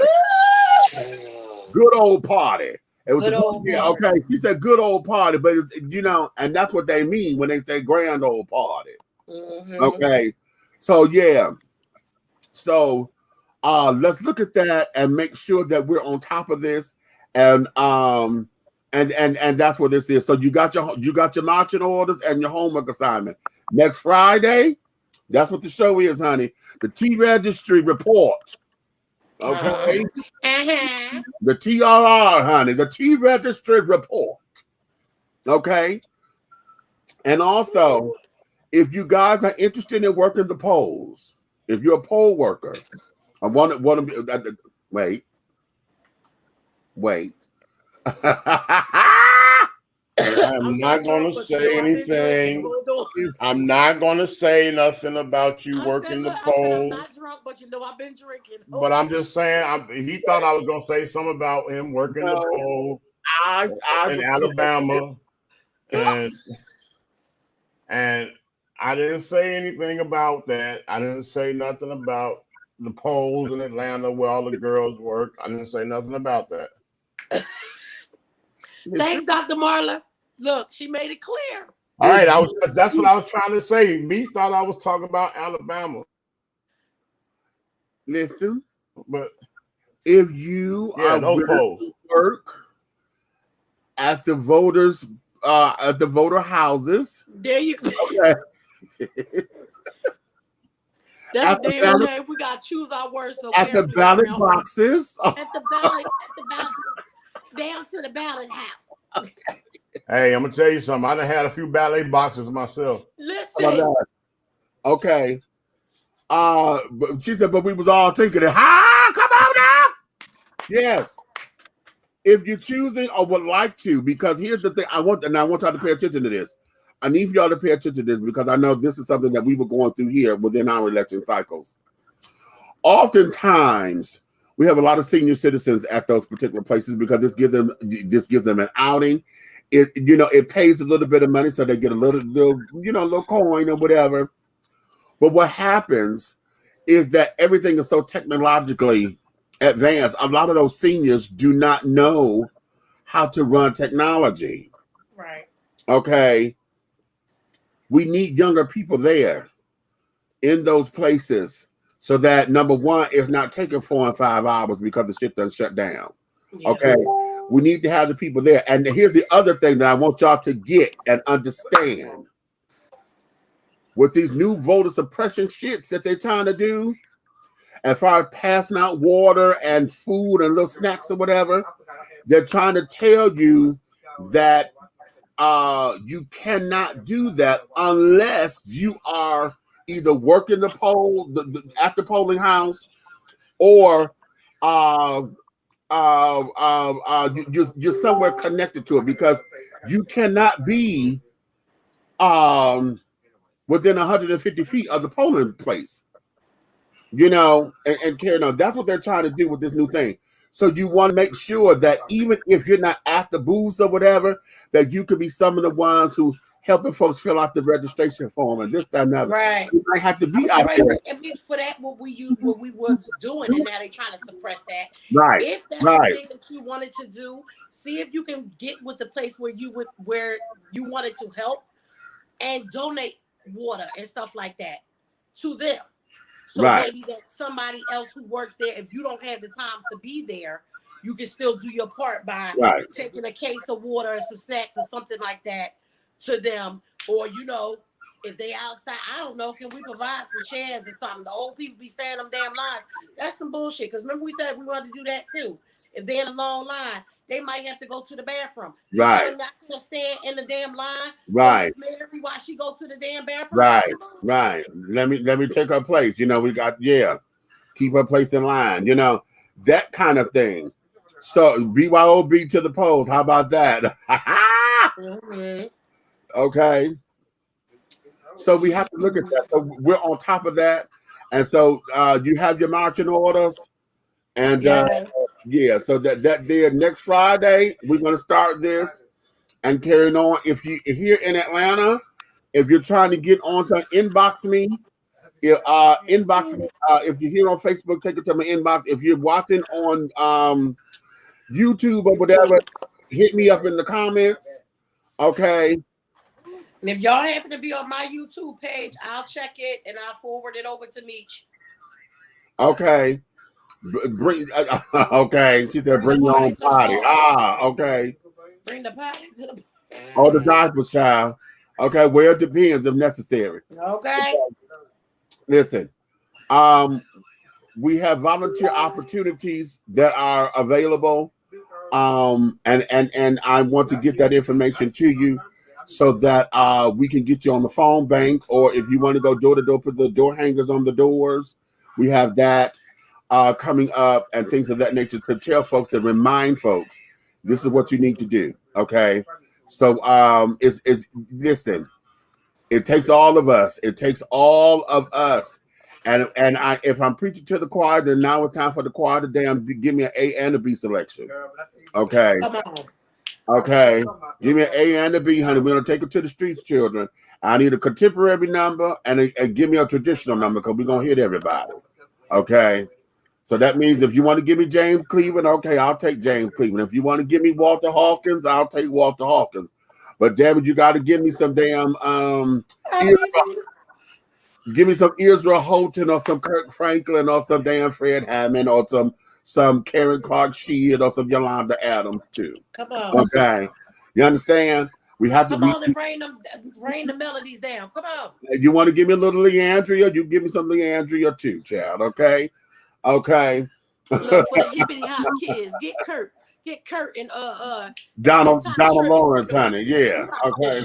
Listen to Todd Tribbett. Todd Tribbett. Okay. Oh. You got me ashamed to listen to fucking Todd Tribbett. I ain't hold you, Lord. Listen, I love Todd Tribbett, but Lord. So be that as it may. So on that note, my darlings, we're gonna let you guys get on to your little worlds or whatever. Tomorrow being Sunday, it is. I said what I said Sunday. You know, that's our audience participation time and et cetera, et cetera. It's a certain age. A senior citizen plus had the head of the line privilege. I have to get that exact age. Yeah, you know what? It is. They can come to the front. It depends, because I know I've heard it to be 70 or whatever. I've seen it 65 in some places. So yeah, it just sometimes it depends on the people. Sometimes they'll let them come, like if they see them with the cane and stuff like that, they let them come to the front of the line. I saw that over there, you know, with the school that I gotta go to, Meech. Okay, yeah. Night, y'all. Love y'all. A selection. I need you now. Selection B. The battle's not yours, but it's the Lord. Okay, did you give me that? Okay. Wait a minute. The battle ain't yours, but the bad is. Remember that? Me. Okay, baby. James, he said the battle ain't yours, but the bad It's is. the bad is. Okay, right. Okay. Ah! So, honey, you may finish all of your crumpets, my darling, because the tea has been dished. And you've been dishing tea, darlings. How? With Big Meech and Aunt Nikki and the big guy ally right there, big red fella. Honey, we love you, honey. And if you love us, you can tell all of your friends. But if you hate us, you can tell all of your motherfucking enemies. Every last one. Know this. Everything that we're doing over here, honey, will move forward, darling. As you over there doing them gang signs, cat? Fashion. Okay. So that there was that. Be looking out.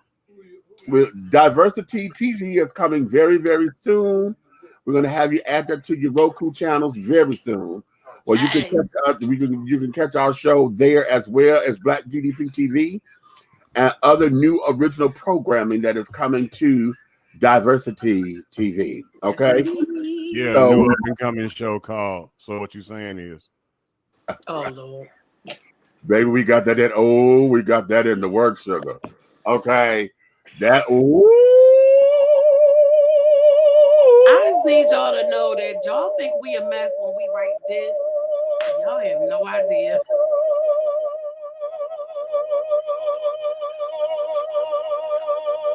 Oh, he's showing off.